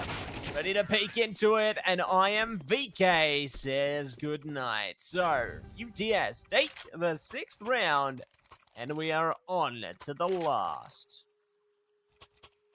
The call from UC was aggressive. They wanted all those angles again, and they were looking for the aggressive play. They said we don't want to be playing React. But then right after that, UTS was finally prepared for the punishment. And so they did rank this one down, completing their set. It's always going to be good on a map like Ancient. That nade, though, is not going to find value because everyone put a stop onto it. Meanwhile, they are going to be burning the rest of the UC members down. There's just not that much angle that they can be playing on. No one really has guns, and they are all going to be cleaning up, burning in the river of fire. LZ trying to find something else, but the danger close. Nade as well. Everything just goes wrong. UTS locking it 7-5 on their T side. Now we'll go for the switch. Good question is going to be, will you sit act some of those beautiful ancient calls that they've been able to do for the first few weeks of this competition, or will they fall short of UTS? That is the biggest question. Like, we know they have a clean ancient. We know they've been able to do a lot of good stuff, and of course, a map like ancient is very hard to predict what your opponent wants to do. But I guess we'll find out very, very soon if UC can reverse on UTS. Yeah, we'll see how things play out heading in. It's around 13 now. Second half is on track. And UTS are ready to stall them out. Straight up house right now. They're in the house. W's opens the door, claws it through, and that's site taken. It works. Oh my gosh, it works. Confidence is key for UCID here. And they are going to be taking that one straight to the bank. Bomb goes down. CT's forced into the retake situation here. It's time to lock down. Time to lock down. They actually don't have that much leisure time as Parkering gets taken down. Nice headshot does come through, but he has to do a little bit more. LZ is going to quickly get this one back, but all of a sudden it's just 1, 2, 3. Good night. UC is going to lock it down, only trading the players down. I gotta say, it's an aggressive kind of play from UC, and they love it, and you made it work. They got the dream. So very early lockdown means you're getting the bomb. It means that you get more utilities, you get the armors. There's going to be the attack as well. UC is going to quickly just weigh up their options. UTS gonna have to stick with the pistols. If they all get taken very cleanly, just like the last one, which is going to be the rough one, it activates a lot more pushing power for UC, which they say, all right, that means you're not going to have all the guns in the world. You're not going to have maybe even like all the utilities. And so it opens up the door for a ton more options for UC. And I guess Park Rain is probably discussing what he wants to do with the rest of his team, as he was a player that did go down. So he hasn't really spent or bought anything just yet. But whatever he does buy, and it's going to be the Mac, it's going to be just fine for his side. It's a very tanky UC push. And if they keep on playing like this, I don't think pistols can really stop this round. Well, you never know. There's always surprises, Amp, you know. We've seen pistols do something before. They might be able to do something again. Maybe not. Maybe not. But I reckon they might be able to take at least a gun away. You know, they're all congregated in Donut there. Have been smoked off. Oh, this is actually big if they push this. There we go. Yep, the pincer maneuver. And there it is. So well played by them. They're really using their numbers to their advantage. And it does net them a kill. So not the worst outcome. You know, they invested nothing into the round. They get a kill. That's good. Won't be able to use that gun they got, sure. But hey, it's a number taken off the board. So they'll be happy with that. Still, UCID, remain ever confident. Take the round and get the W's into action. So, good stuff coming through there. It's going to be 7 for 7. UTS cashed up, do have a okay amount of util. But now is the real time where they're going to have to prove themselves again. And they're focused up on A this time, you said. This could be an overwhelming force. I think Mossifer is going to have to fall off here. Well, Mossifer is going to get traded here. It's a little bit of a rough one. Don't want to be losing those early guns. VK also gets taken out. Oh, okay. So we went from UTS, definitely on the rebuy, trying to commit and deny this bonus round. Right now, objectives are just being taken left, right, and center. Vision's the only one with the kit, and Vision definitely not in a hot place to try to contest this. They are relying on Vision to try to buy anything else, trying to get something with the lead. But KFC is going to quickly rush through, finishes off Park Rank. Who just beat that what they were looking for. Nice angle from Delete, and they have no choice but to stick on it. But all of a sudden, it was looking rather tough and dicey. UTS, they found all the angles on UCID and punished them for it. They got nothing out of it besides the bomb plant, where you look like around that UCID was looking very, very good to take a bonus and just, you know, up their money all the way. UTS just jiggles out an extra peek and says, well, you know what? I see that someone has been putting on a little extra weight, definitely a little bit more on the rounded side and horizontally. I can see at the back of you, so I'm gonna start picking you off one by one. And just from that, they all felt like dominoes. You see it right now, probably not happy about that round. Is gonna call another attack. That's gonna be the final one, which I can respect it. Obviously, they were looking for all AKs onto the rebuy and looking to just completely deny UTS to get any sort of economy going. Which, if they want the last one, if it was 8-7, right now it could have been staring into a complete 9-7 and even more further down. But UTS has reversed that situation. They are on the 8-7 side. They're looking pretty strong. Their full buys are in, and every one of them is looking to take a rather better position than anyone else. If they can deny UCID from advancing to this one, it will be the boon that they were looking for. Yeah, it'll be the big boom that they're going to be looking for there, and we'll see if they are going to be able to get it. Big focus onto that A side again from UCID here, looking to press up. Mostafa already falling back there, get some shots through, fall into the smoke, maybe have a better chance, but good night. They will be caught by delete through the smoke though, so not a bad little suppressive fire there. Traded up 1 for 1. We'll see who's going to be able to get it done. Heading into Temple now. CT's focused up on a spawn. Do find one. Traded back by T-Master. I am VK up through Con now. Or short rather. Do creep up close and personal, but no one giving anything else away yet. Fire good to keep T-Master in Temple there. Does separate LZ now. Could be looking for more. Trades coming out once again. Trying to stick out the defusal really. And into this one. Time... yeah, not on their side, so they are just going to have to escape this one. And it does give T-Master the element of aggression. So, a very higgledy-piggledy round there, Emp, but it's going to be evened up once again. Yeah, that's a rather pressurized play right there. That was the pressure cooker, if I've seen it. All the players are going to die, which means that no extra economy is going to be brought over. It's just a simple reset where both sides is able to, just go back into the buy. But if you look at UTS, UTS is only going to be committing 2. They're looking at maybe, taking a headshot with a deagle or something, or maybe just get something else. VK, meanwhile, is definitely playing the 007 game right there. It's going to get jumped upon by Ws. Meanwhile, KFC also get gone down, just completely ran over. And they are going to find delay. Mossifer, not long for this world. And it's just going to be Vision. Now, he's the only one with a proper gun.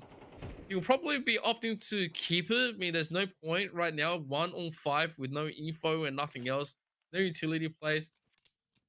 I guess it would just be, a complete defense and retreat. Meanwhile, as you see, they are spread out. They're saying, give me those guns. Deny them. Deny the push. And they're going to get him out, they burn him out, but they don't realize he is here. Vision was looking, doesn't want to do any trigger discipline, and Shoko is going to go for the trade here with LZ. And I think that's pretty much what UC wanted to do. Take away all the maximum guns. They weren't able to do anything else with it. It's just, go back to the eco world, go back to not being able to really afford it. The more guns that you guys can't afford, the more it's going to work out better for us. And you see it, we're now in a better place.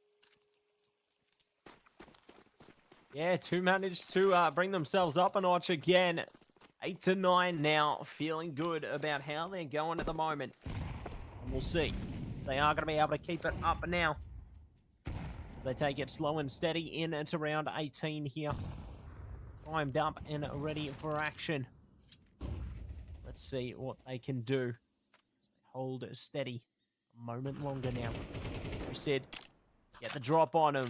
Good shots through the scaffolding there. Now have an opening towards that B site. Fire could come out as well, can exploit that. Get even more angles, push straight in. See the shots.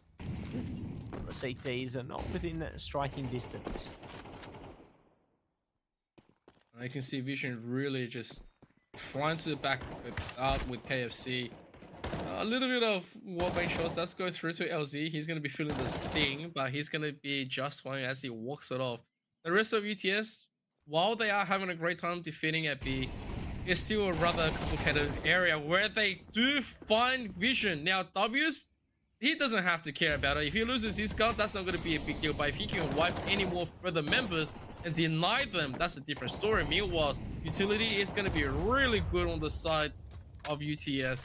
The thing is, now you gotta kill. You gotta finish them off. Members are softened. You're still pretty good. All you have to do is just find the angles. W's meanwhile is looking to spray, but KFC finds Park Rain through the smoke. Doesn't really need to see anything else. They just need to be playing it. But the thing is, time is starting to run out. And they say, no, we don't have a kit. We don't want to be playing anymore. And doesn't matter even if you're all going to be softened up. We are just going to defend and we'll keep our 3 guns. It's a really tough place for UTS to be. And USID will take that with grace. And if they deny any more further plays, that'll be even better. But I don't think they're going to get it. And so USID is now edging out 10-8, 2 rounds advantage. Yeah, good way to bring themselves up there, getting a nice lead here, and we'll see if they are going to be able to maintain it. Hold on to their graces here. As they hold steady, tracking well into this one. But white team's still looking confident. There's still plenty of time ahead of us here, and we'll see what they can manage. We do jump in. Good shots coming out there. Traded out as KFC. And let's see what else they can do. All right. It's a 4v4. It's still rather looking better on the side of ETS, but the thing is they have no momentum going behind it. You sit right now in a commanding area. Right, they don't have to be doing too much. All they have to do is just start trading it out. Once they start trading, the map is completely open for them. Right now, they're just weighing their options, trying to bait UTS into something. They have been baited and forced into uncomfortable positions into the take, where the rest of USID was just playing on the reaction. Meanwhile, it's Delete spots the player. There's the flash. It does not work out, and there is going to be the trade. Now it's opened up. There is the call though, but it's going to be responded with UTS taking down Shoko, which means that we go back in. VK takes down T-Master. The bomb gets dropped as well. Now it's looking rough. LZ by himself has no choice but to go back. And there's the flash. Reaction shots are going to be coming through, but VK played it to perfection, and he is going to be able to deny that. I think, yeah, that's exactly what they needed on the back foot. USID, meanwhile, probably not going to be as happy as they should have been on that last round, because they did command the control of the map, but because they played a little bit more slowly, they got picked one side to the next, and then it felt like, it's just a thief that's been annoying you, and in the end, you found that you got nothing else left. So, UTS takes a nice round, 9-10. Let's see what else they've got. Let's see what else they've got. Let's see how they slot themselves into this one. Good shots coming out there. Delete going to be taken out. Good start from USID. We'll see if they are going to be able to spark their way ahead again now. KFC looks to take up the mantle here. Fire.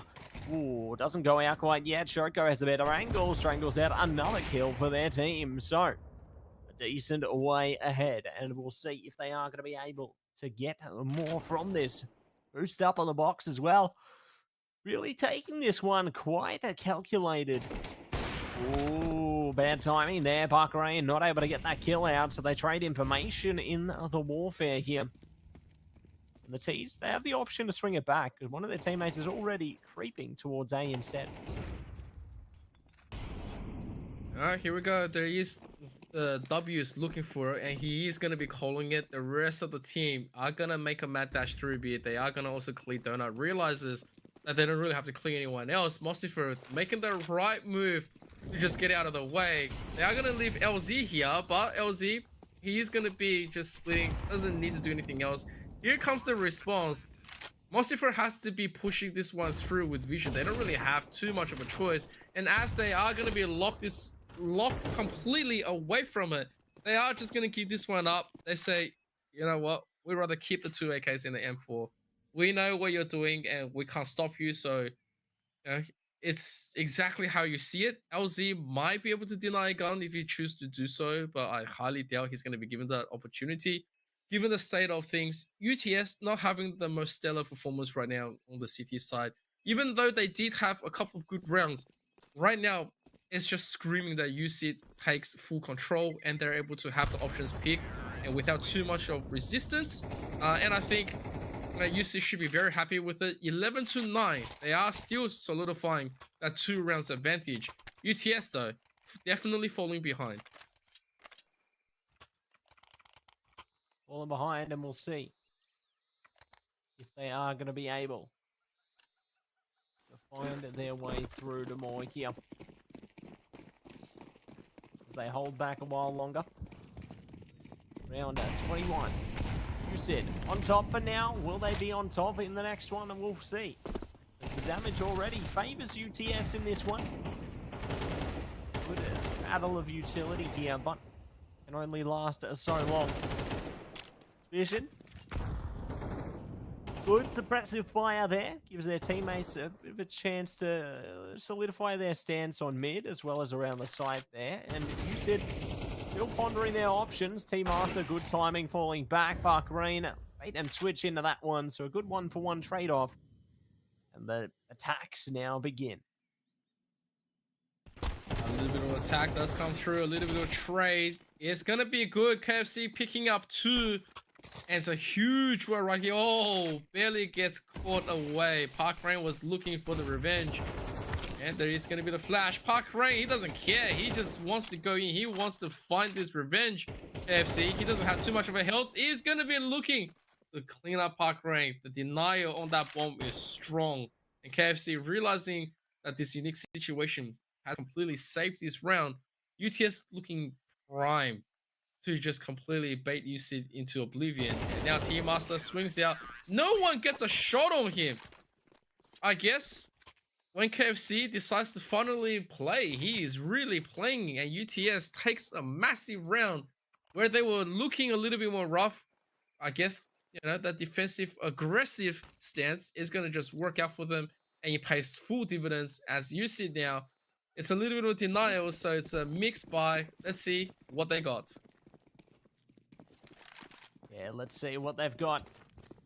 See what they can manage here as we jump in. It's around 22. Big util coming out there, and they are laying down fire. Vision does get shut out eventually. Onwards to the 2v2. Now USID somehow pull through. Now to hold it back a while longer. Not getting the bomb down yet. Waiting for somebody around these corners, perhaps. KFC goes for the shot, doesn't lock it down. Arc Rain does take down a Morsifer. KFC left to do it on their own. They get shot through the box, and it's USID on map point. Oh my goodness. USID could have played traditionally and said, let's just quickly plant. But they said, no, we want to duel. We want to wipe all of the guns off and make sure that this 12-10 is going to come through with minimum effort. But the thing is, it's a little bit too late for it, and UTS can afford the rebuys. So it's not all the utilities, but it's still really, really good. As KFC jumps through, he gets naded all the way back. And right after that, W's gets taken up, but it is still traded. And as the aggression is flowing out, they really want to get this. Park Rain is gone as well. But out of nowhere, it's a pincer. They don't have control of the bomb. And UTS locking this one. Could have been dangerous.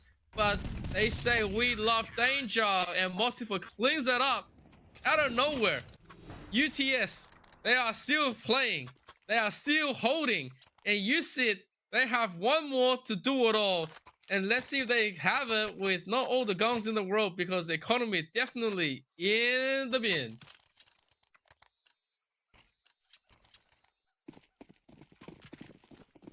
Yep, and so what's gonna happen right now? Here we go. Slowly, USID trying to build up a full lead. They are looking through. They are slowly walking through. They want A so badly. Oh, but deleted KFC, they get picked apart by W's. Park Rain paying a little bit of his health, but it doesn't matter. They will give their life for it, and then at the same time, they are looking. Mossifer getting very aggressive. They are trying to do a little bit more. And what else can we do? Oh, Mossifer, he's picking on the lineup. Oh, could have been the dream that he was looking for, but he just gets maximum damage and 1 kill.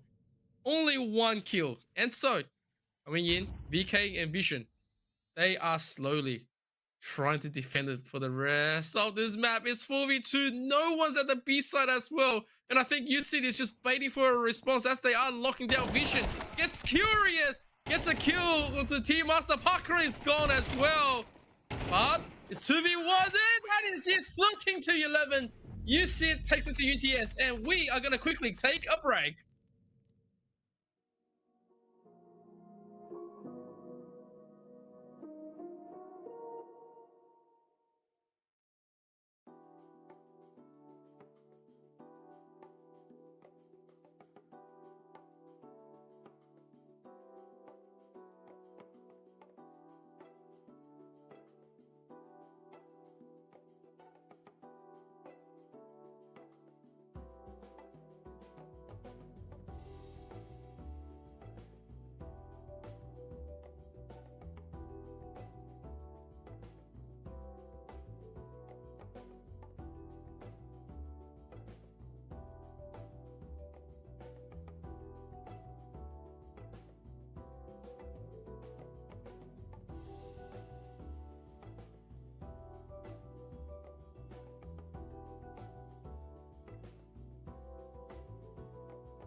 Welcome in, everybody, to the AEL University Elite Series there. Thank you so much for your patience, and we are back. And definitely a pleasure to be back. What a good match we had there. But you know what else is good? Our sponsors. Big shout out to AGON by AOC, the #1 gaming monitor brand in the world. AGON by AOC provide best-in-class monitor solutions for gaming and all other needs. It's getting to that time of night, Amp. It's time for a late night snack. Who can help me? That's right. That's right. It is Indomie, the noodle partner made with high quality flour and selected ingredients and spices. A plate of Indomie Mega Rank will certainly brighten up your day. Try any one of the flavors available today from your local grocer or at indomie.com.au. Yeah, big shout out to Indomie there. Definitely love to see him. And a big shout out to AGON by AOC as well. We love to see him. And you know what else we love to see? We love to see our up next. Monash going to be taking on UNSW there. So definitely eager to see how our next game will go. It's going to be a fun one, I'm sure, and I'm excited to see it. You know, we'll see if Monash in CS2 has the same kind of power as Monash in Marvel Rivals. But rosters, who's going to be on the rosters, Emp? Tell me, who are they? Well, representing Monash, you have Justin QCCC, Zach Joe, 5+1, and Leo 117. On the side of UNSW, you have Agent, Juan, Cross, Gibbs, and Combo. So yeah, looking forward to seeing all this. See what Monash has to bring against UNSW. UNSW has definitely been one of those stellar performers where they perform really well week after week. And of course, with Cross and Juan, into it, these two guys are just gonna frag out of their minds. So looking forward to see the contenders from Monash. Yeah, likewise. Looking forward to see the contenders there and eager to see how they perform. You know, we've seen some great potential from our players here. I think they've definitely done pretty well in their own rights throughout their respective positions there. And eager to see how things go down here, as we are going to be getting all prepped up and ready to rumble momentarily here. Definitely eager to see what the players can bring. You know, we've had some pretty spicy matches so far, and I think this is only the beginning.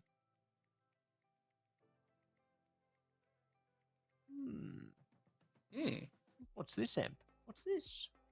Well, it's the standings. The current standings. Before everything else. Yeah, this is before the UC game, so things are going to be updated very, very soon, and we are looking, right? So for all the guys that did miss out between UTS and UC was able to put a dent onto UTS, taking it 13-11. So it was a rather tough one. And then right after that, things are definitely going to be switching, right? We're going to be having 4-2 teams. And right there you go. You just updated magic. It is magic, Matsy. UTS 5-1, UC 4-2 right here. Definitely spring themselves back on. But right here, anything can happen. Monash and UNSW, one of these two teams are going to also go up to 4-2, and depends on the round wins that's going to be coming through. Might just knock UC down if they do have some clean victories here and there. And also, same can be spoken from Monash. Definitely things to be looking at. Of course, after that, you have UOM, RMIT, Swinburne, and Adelaide all doing everything else. We have seen Swinburne play already, so they are going to be sticking with 1 and 5. But RMIT later tonight, 2-3 and 1-4 definitely can be looking for contention. So this next one between Monash and UNSW, they are definitely in contention to be shuffling around the top 3 or top 4 spots because UTS has already locked himself away as number 1. Yeah, that's right. They've managed to solidify their place there, so definitely looking good to hold on and maintain their position, and we'll see how things go down heading into the game shortly here. I think it's going to be definitely an exciting one ahead of us. And map-wise, what are you hoping for here? Honestly, not ancient. Not ancient. Just not ancient. We're in a bit of a spicy mix-up. And yay! We're gonna go to Miraji! And I'll take Mirage any other day. than Ancient. Not just fundamentally as a caster of casting and looking at Ancient, it's just that it's much more brighter. And even though it's not greener, because we all know Ancient to be the home of green, over here at Mirage, things are bright blue sky, things look spectacular. I don't have to squint my all man eyes as well, and I'm just happy to be casting a Mirage because it's just one to settle in that divine providence. Who is the better team? And we're going to settle it on Mirage. Who's going to be able to perform better here? Find out in the knife round. BCC has already taken a bit of damage there, so friendly fire. Calm down. But let's see how things go. Jumping in to the ramp now. Already jumping into it. Good damage on both sides there. Does favor UNSW, and they will claw ahead. 1v2, QCCC does not pull through. So UNSW pick their side. Will they be T? Will they be CT? That's going to be the big question here. Big decisions. Which one is the answer? I think from our opening, we did have T started onto a Mirage. So I guess expectations is a little bit thrown out the window as the discussion is going to be following. I'm not going to be too worried either way. You know, Mirage is one of those where you're going to be really good if you got that T-sided on Mirage, but obviously no one's going to fault you if you decide to quickly go onto the CT as well. And right now, UNSW, CT, Monash onto the T side. I think, given the circumstances of how we are going to get ourselves started onto this third round, I'm interested to see what Monash has to offer.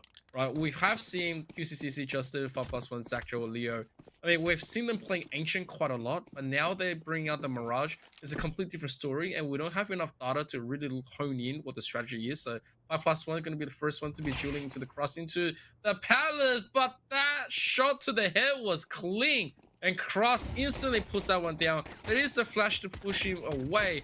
Agent of Juan already onto the side looking, but it's not good. It's going to be traded away. Cross still opting, getting the value. Going to be shut down onto the side. He's looking for those headshots. He's going to get one. He's looking to clean it all up, and they don't give it to him. Combo says, no.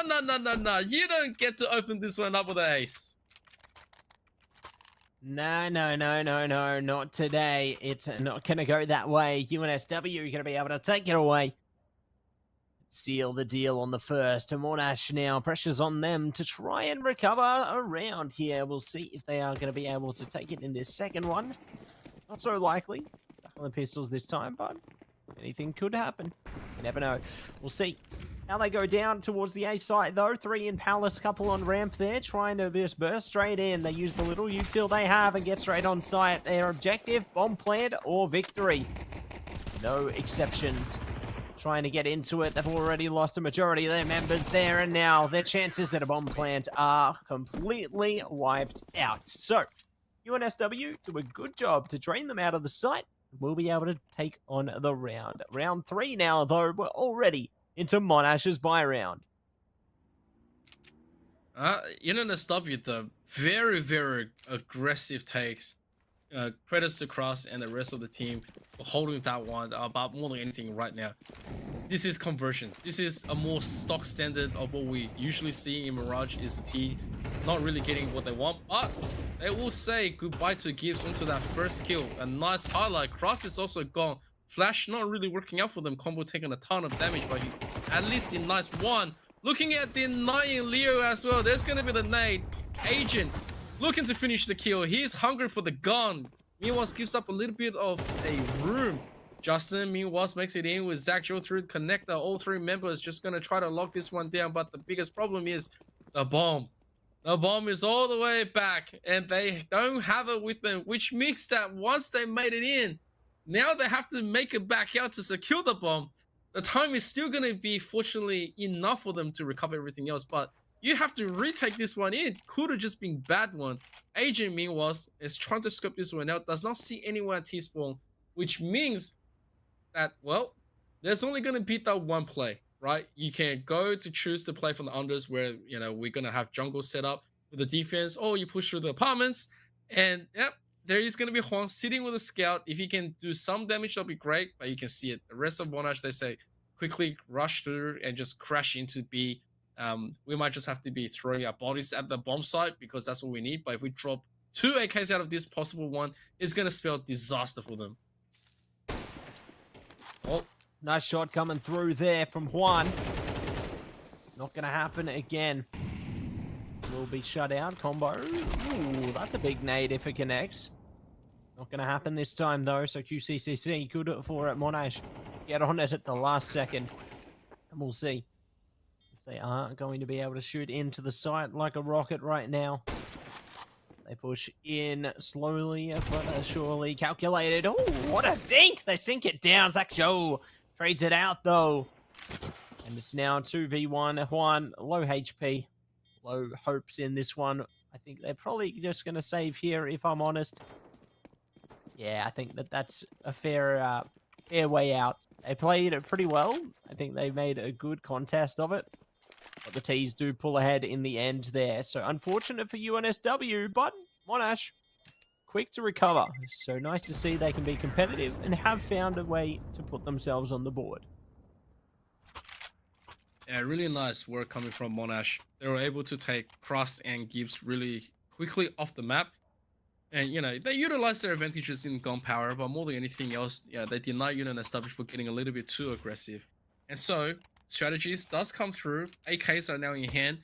UNSW, though, very, very early AWP, and they are going to be putting it on Juan.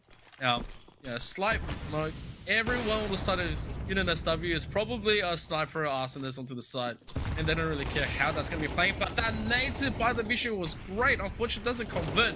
Cross gets taken out. It's a little bit of a bad news. And now Juan, he doesn't really have too much to be playing. Ness is completely locked away from him. Smokes everywhere, and there's too much gunfire. But Combo is going to find 5+1. Nice shot from Gibbs as well. The nice actual accessing short. And now Justin and Leo, they are trying to smoke off connect. They're trying to find any stragglers around. Maybe making a playthrough here would be really ideal. The thing is, QCCC is nowhere near.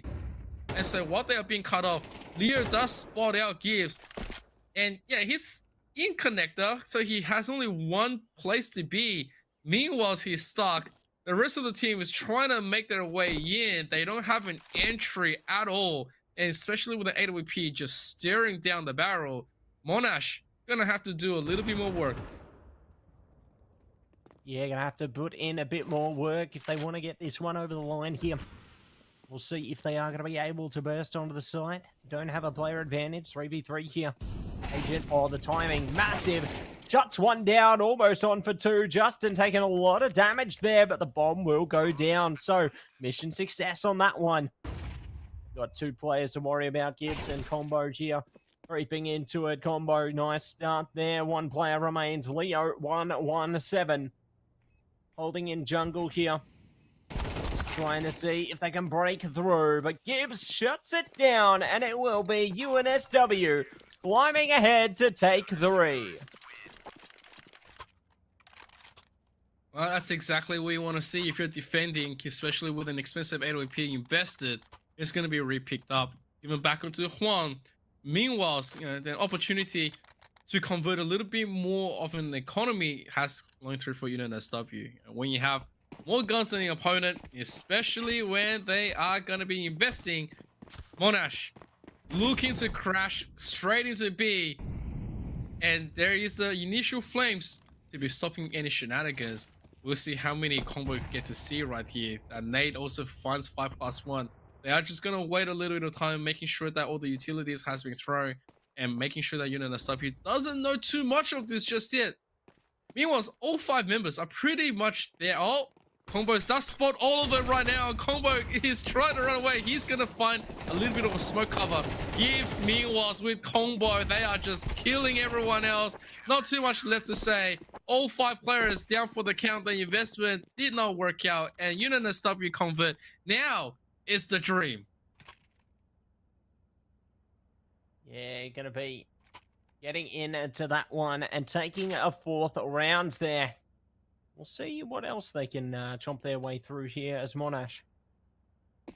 I've got some weapons available. Util looking pretty good, but we'll see if they are going to be able to boost things up heading in towards the default here. Lots of mid control looking to be accessed. They do have a couple players to worry about on short there. Smokes go out towards connector. Combo ready for them. Nade comes through from Juan. Good timing on it. Justin goes down. Combo taking a lot of hurt though as a result.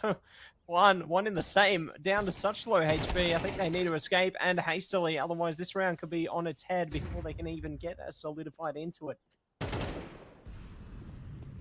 Oh, Leo barely just seeing it. QCCC is going to get taken down. Agent also finds Leo.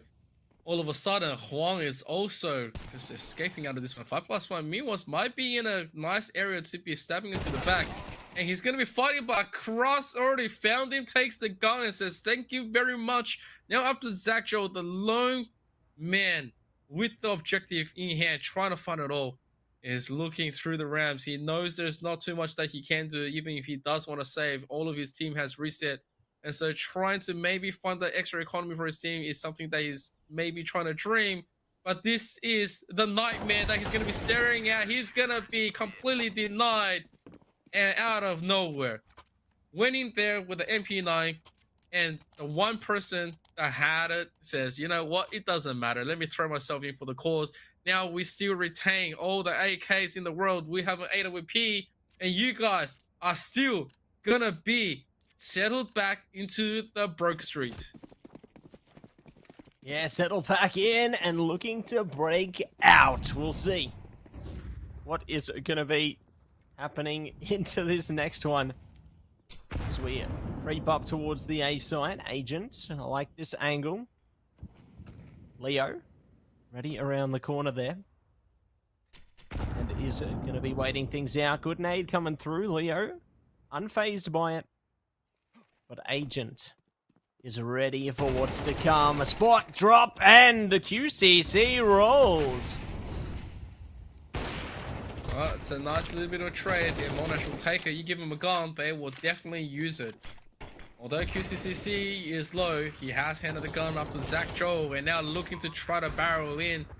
They are already going to be good enough. Look at the wall banging. Justin living on one. They've already secured a bomb plant. This is already heaps. Anything else they get on this one is just a bonus. Justin is going to be traded. 5+1 is gone. They are looking to mop this one up to QCCC and Zach Joe. They're going to find Juan. And there's going to be the trade back. Now in a one-on-one. What a position to be in. And Zach Joe, he holds! Monash had nothing to do with that round. Absolutely zero things. Out of nowhere, they say, thank you very much for the one weapon. We get the bomb plant, force ourselves in, just sit ourselves down like mushrooms, and we are going to come out on top. An absolute beautiful round, locked down and secured.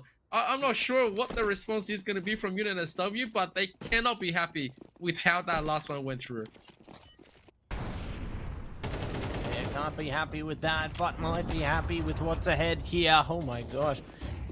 Fatih's lay down an airstrike on that one. Say goodbye to Kraz and maybe Juan too in a second. Gibbs holding strong in connector though. No one looking to approach as yet. The T's spreading their reach back towards spawn. Maybe looking to don their skills towards the B apartments instead. They only have Juan to worry about in a market there. So considering the low HP of Juan, B wouldn't be the worst choice. But they don't know that. So we'll see where they go because time is starting to trickle down here. All right. Slowly, there is the mad urgency.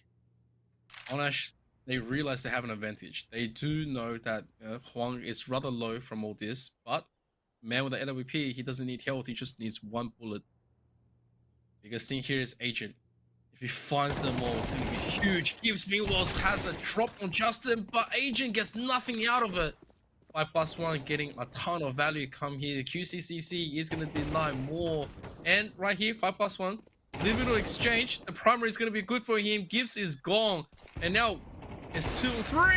Oh, but there is Juan. He quickly makes a value play. And he is going to quickly exchange the gun. But the thing is that enough? Leo, meanwhile, is just going to be waiting through that smoke. He says, You're gonna make it easy for me. I'm gonna do the same thing, but Zaccho denies spawn.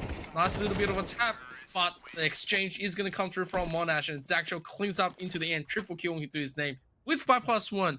They've opened up value time and time again, and now from what was 5-1 now to 5-3, Monash looking rather strong, and they are definitely rolling back to life. UNSW being pulled into the back foot, not able to afford all the better guns out there. They are just going to be sticking with FAMAS MP9 and maybe a scout. No, it's going to not be the place for Juan. I thought he was definitely going to be sticking to it, but they've realized they need some extra firepower, so there is going to be the call to save for the players and see what else they can get. Here we go. T's are creeping up mid right now. May have some resistance in a second. Gibbs shut down. Well, they're all getting shut down. Looks like they're knocked out like dominoes right now, Imp. It's tough, you know, when you're on a strained economy. There's only so much you can do. An agent is going to be the last man standing. MP9 in hand, ready to gun things down. We'll see if they are going to be able to tear things up. I like what they have in mind here. They're playing for exits, you know, in case the T's exit through the apartments. Respect it. I don't think any of them are going to go that way, though, considering they're wrapping through CT. So, I like the idea in theory, but it's not going to be executed. So, I guess they're just going to be able to keep that MP9, but in the meantime, Monash, one step closer. Well, Monash right there, definitely going to be happy about it. Only losing, well, they weren't supposed to be losing anything right there, but 5+1 did not make it out, so only losing 5+1. I was going to say only losing out a little bit of health. But yeah, they've closed it out to just one round. Monash definitely have a lot more to be offering and definitely challenging up the status quo to UNSW. Although I would say it's not the greatest buy from UNSW, you can still get away with it, especially with two players not affording utilities. And so it means that there's going to be a little bit less resistance going through. Monash definitely can outtrade in terms if they want to store for time or, you know, looking to continuously pivot towards a complete separatist push. But it's not going to be like that. They are just playing on reaction, QCCC, trying to line up a few smokes. They might be looking to just have a fast execute at A because he's been so successful. 5+1 and Zaccho definitely did a lot of good cleanup. And it looks like that's going to be the call as the smokes are going to be coming through to block some of the visions through. You can see UNSW, they know they can't really contest. And so you're just going to be looking at the dust. But Leo is going to be taken down. 5+1 Miwas is going to quickly walk forward. Just waiting onto that reaction. Might be seeing a little bit more things though. Juan takes a ton of damage, but you cannot deny the plant. The nade also fighting two players. Agent's going to be gone. Traded with Justin. Juan also pivoting, trying to get things down by 5+1. Working out that flash. It's just so much angles. Everything is working out for them. Cross is trying to find something with Gibbs. They are slowly trying to play the hardware action, but QCCC from the side is just going to complete their take. We're now tied up 5 apiece. 5 apiece. 2 more rounds to go here, Emp. 2 more chances for either side to get ahead. 2 rounds in a row is what they need if they want to be able to take this half with a lead. And, well, we're not getting into it yet. I thought we were, but not yet. It's timeout time. I think it's a good time for it. You know, critical moment. It's a good chance to reflect and try and see if they can hit this one like an avalanche jumping in to the round ahead of us. But we'll see how this one goes down. We've got 5 seconds in freeze time. Monash are primed up with the more solid economy here. UNSW, pressure on them to deliver something into these final 2. So we'll see what they can manage into 11 now.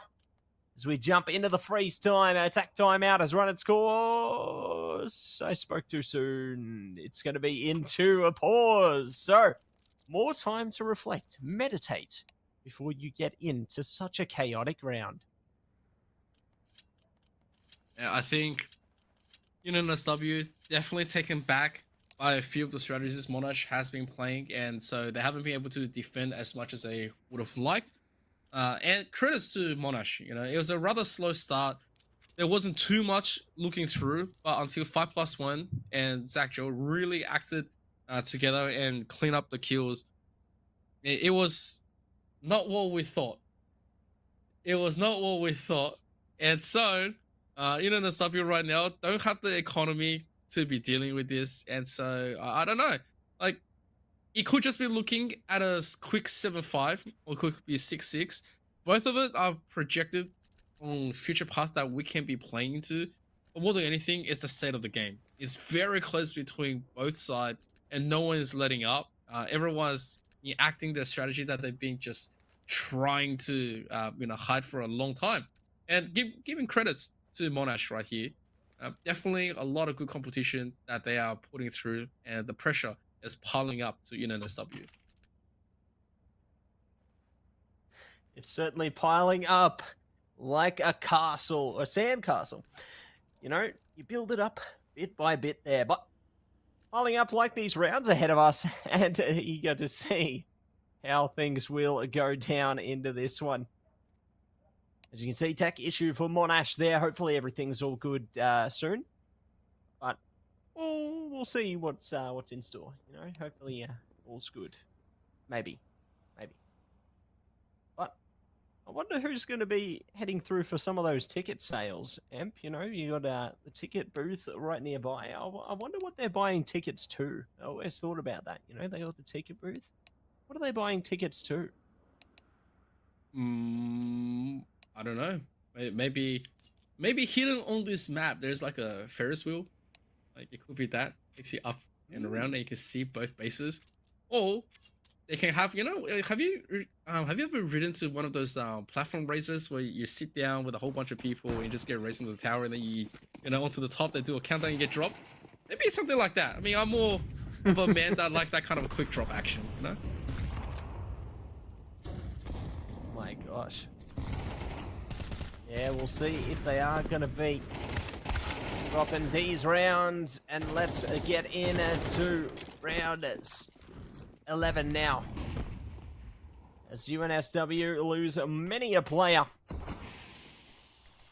May have a few more on the way. I like this angle, though. Held by Gibbs. Spots ahead. Not able to slot him out. Oh, gets the dink on Leo. And they do find QCCC. So they at least find something. But there's still going to be more to follow. Agent chimes in. They're getting the shots. 5+1 finds a way back. It's 2v2 down to 1. Agent, last player standing. Going to be holding in the apartment right now. No utility, no worries. This teaser coming, though. They haven't changed up the strat. Oh, they might now.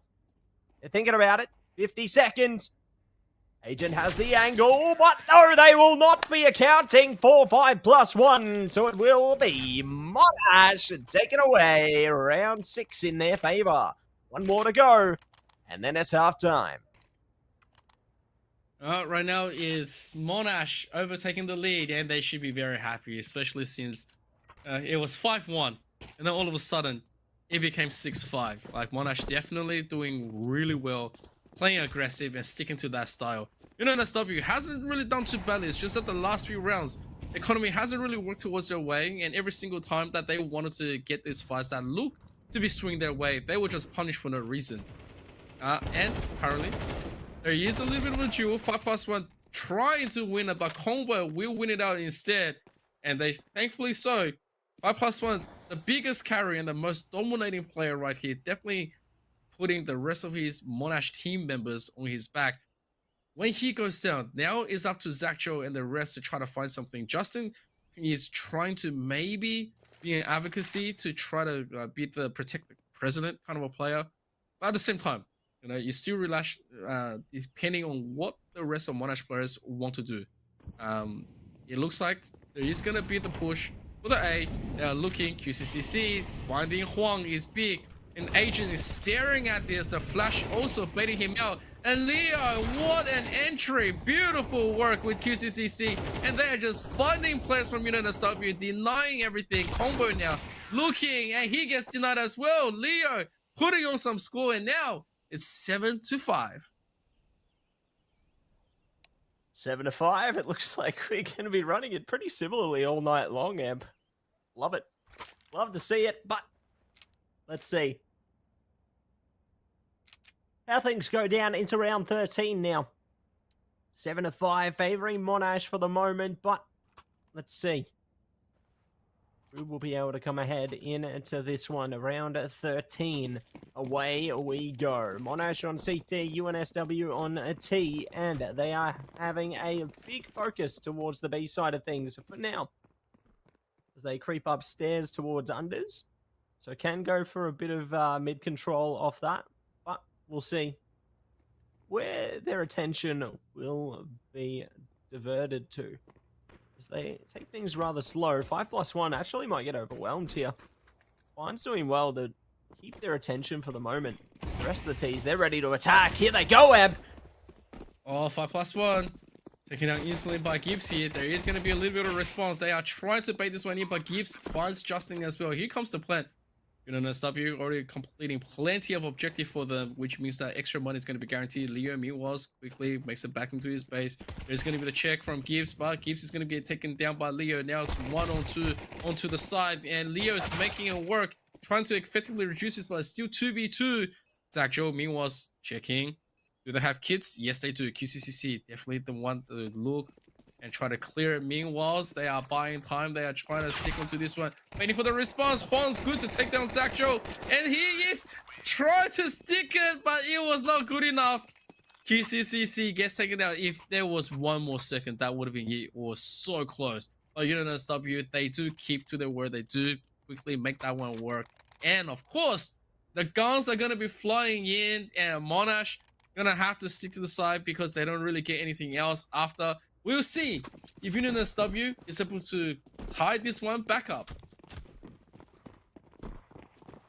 Yeah, gonna be backing up into this one, and we'll see how things go down into round 14 now. CT's big stack up. Oh my gosh, big damage. Poor Leo. Gonna be holding things down on to the van there. And they are ready. What's in store for them? But the T's have looked to go A instead. Only have Zach Joe to worry about for now. 5+1 is starting to wrap slow as well. So this stack B not looking to have worked as well as they would have liked, but at least they're moving now. They can deal with the T's as they get onto the site here.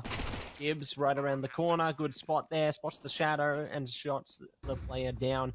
Zach Joe, honestly, is in probably one of the biggest positions right now. Oh, there we go. As you can see, they managed to find the timing and will shoot down one of the players there. But it's a one and done endeavor, so good that they use the element of surprise in their favor. You know, they will be able to get a kill out of it. But we'll see what else is going to be in store now. Leo tries to creep up, and they will be punished. A nice headshot to come through from them there, but ultimately it's a one and done endeavor, and it will be evened up now. 7-7 for UNSW. All right. Well, we're talking about UNSW. Here comes the attack as well, and they realize, this is a prime time to take as many guns as possible and take away a bonus. Now, it could be just the full heist that they can activate against Monash. Obviously, it could also be an imploding plan as well. So, Monash does have the buys. They do have plenty of things to be containing. They can just go for the 3-nade chuck straight up. And then afterwards, it's a very interesting time. It's a very interesting time to see what's going to be the plan here on the minds of UNSW. We can be looking at a really quick crash out. We can look at maybe a 4-1 push. We can be looking at just a complete catwalk. Like, I feel like when you do smoke so much nest and connector out, there isn't too much to be contending, and just keep continuously pushing short, and that gives you access to B. And we could just be getting that right now. There is going to be the early exchanges here. They are going to be locking down. Yeah, connector is going to be flashed out, burnt, and completely locked out. Justin can't see anything.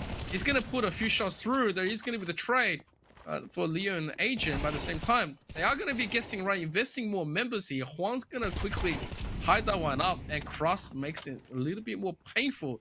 The site locked down completely. There is going to be even more utilities thrown just to make sure CTs can't do anything else. And there is going to be the plant. What's going to be the response? They've got to find that response quick, don't they? See if they can get on into through market, but the utility is keeping them out.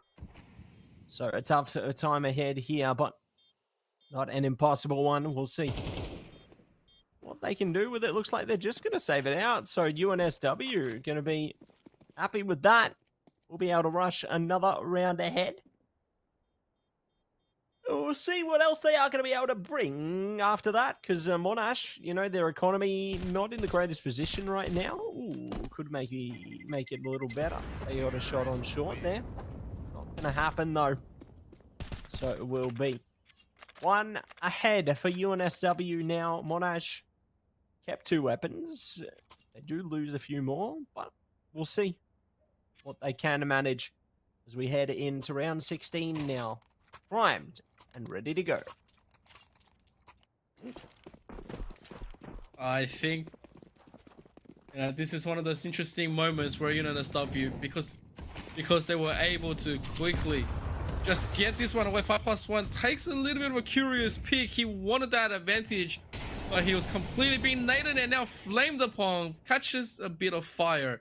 They don't want to repeat of B again. They don't want that to happen ever again. So Leo and everyone, obviously they realize the urgency of just trying to block that one out. He's gonna be able to, but Smoke is gonna continuously rain into connector.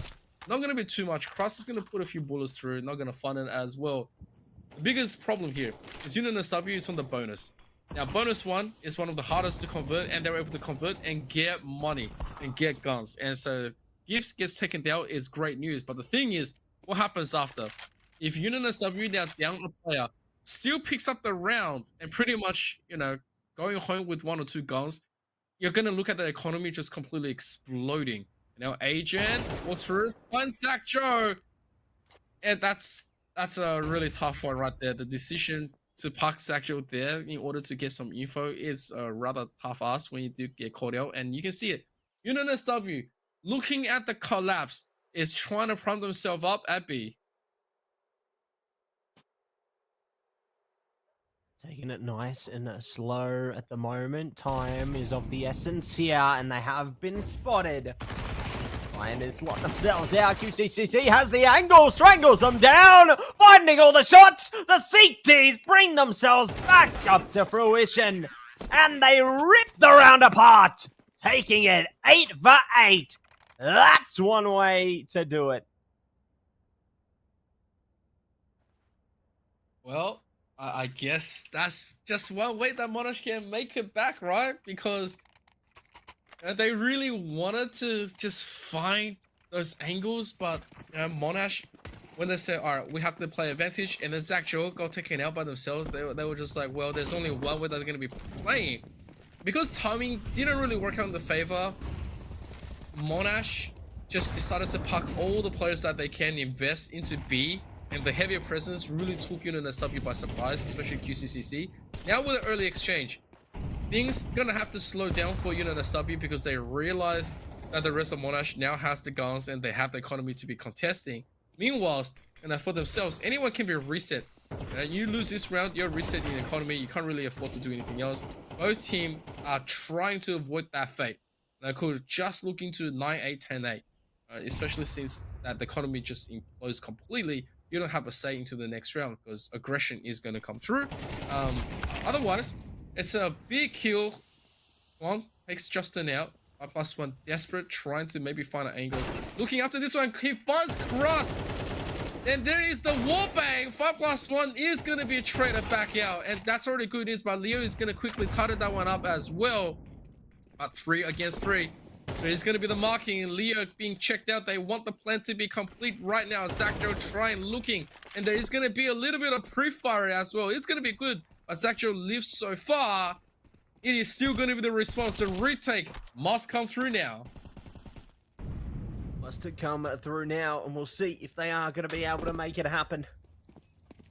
Creeping up through CT right now. You have Util in hand, ready. On their way through. Shots come out. Combo pulls ahead. Might be able to do more. Yes, they will. QCCCC is going to be the last one standing. Bomb ticking down, and they will be shot straight out as UNSW creep ahead by 1 again. These teams fighting for their lives right now, Emp. They are in the zone, and you can tell they mean business. They know what these games mean. They know these games could be what makes or breaks the season for them. And they are giving it their all. Alright, this is the economy. This is the reset angle. UNSW in a prime place to take it into 10-8. Spots 5 right there on Monash. They know that if they just have to open one up without giving it, it's going to be a good 5+1. A little bit curious, almost takes out Gibbs in the exchange. Does a ton of damage. It's going to put a little bit of a pressure back in, but Justin is gone means that UNSW now knows the eco round is completely here. Combo also spots out a set of legs, jumping through. It's a little bit hot. Zacjo eventually jumps down and says, just take me down. It doesn't matter anymore. But QCCC was looking, but doesn't get the shots. And now up to Leo. One man with a pistol, trying to do it all. Not much that he's going to be able to be given a chance. So UNSW going to continuously lock down their economy. Look at the smokes. There is nothing for him to do. He has nothing to say. He says, if I'm going to give it in, let me see a spot. And he does. But the bullet is going to fly to his head first. And Juan's going to clean it up. So now, UNSW 10-8 with the good economy rolling it in. What's going to be the response from Monash? We will only find out now. Yeah, find out on Emperor ZK as we get in to this one. Round 19 ahead of us. And let's see which team is going to be able to pull ahead now. Both teams on even footing with their economy. Shots could come out from 5+1. T's not even focusing on mid at all right now, though. As they are going to be creeping up towards the B side. Do have scope there, as well as A side as well. Going to hold back on the ramp from in that direction. So definitely can look to bait things out. Just like that, Kraz. Good for the opening there. Traded by 5+1. More could be following though. There we go. Combo goes up, goes down, and Kraz sends it all around. A 5+1. Nice shot on the Kraz there. And it's a 2v2 situation now. Both teams getting a piece of the pie here. And 5+1 again pulls ahead. Just holds that position. But now it's all up to Agent. And I think they've made the right move here. They're running it back all the way over to B. And the Monash, nowhere near. Okay. Here's the final stand. UNSW. At least they lock down some more economy for the next round. Oh, that missed though. Could be a little bit of a problem right here as Agent is throwing all the utilities they have left. A 5+1 he holds. A 4K does come out. If there was a lot of threat coming in from the UNSW side, on the Monash, you still have 5+1. And 5+1 is just crazy. Sitting on this AWP, the response that we were waiting for, the response that they desperately needed, as they didn't want to see UNSW getting a 3-round lead and then resetting their economy one again to be playing from the lower value guns. Well, let's just say that AWP worth its weight in gold, putting a complete check in as the tech timeout is going to come through from UNSW. They are just evaluating. Is it going to be the battle between Juan and 5+1? Who's going to win out the mid, or are we going to see the jungle? Or are we going to see what kind of a duel? I'm so interested to see what these two guys can do. And it will be another tack timeout from UNSW there. Seems like they are definitely making good use of their tactical timeouts. You know, they've got a bag of magic tricks, and within it's tactical timeouts. You know, that definitely making good use of them to re-strategize. And eager to see how things go down into round 20 now. UNSW up by 1. Will they be able to take it one step further? That's going to be dictated by this round here as we jump in. T's big focus on the A side. One on mid there. The rest all the way over towards Ramp and Palace here. Sticking it out. Combo. Ready in mid as well. Can go for a bit of a swing here. But their teammates are taking the initiative. UCCC going to have to be cleared out if they approach this one. Definitely need to check your corners, otherwise that's going to come back to bite you. Speaking of, Gibbs goes down and traded immediately. Justin falls, and UNSW rise up. Oh, gotta be careful. Zach Joe was looking. Doesn't get any spots. It's a ton of damage. Combo realizing exactly where he is, and there's gonna be 5+1 complete taken out. Now up to Leo. 1-on-3, and this is what I was talking about. When you are losing, there's the objective. You know, take the objective and just use the objective to quickly secure your economy. It's always going to be the better case. Leo, meanwhile, doesn't really have anything else that he can do, so he's looking to just save. You know, maybe cook up some scrambled eggs onto the side, get some bacon, get some I don't know, maple syrup onto. It's just sounding delicious. Unfortunately for him, the rest of UNSW players, they are searching for him. They are searching to try to deny the gun because they do realize if they can deny any more, then the rest will be really good. And Leo, meanwhile, has been spotted, but it's gonna take it out. He's desperately trying to keep it, and he will be fine to take that AK to the next one. Now comes the interesting question. UNSW, they win that one out. They do have guns, they do have everything else going. The response from Monash definitely cannot reach the maximum potential that they were looking for.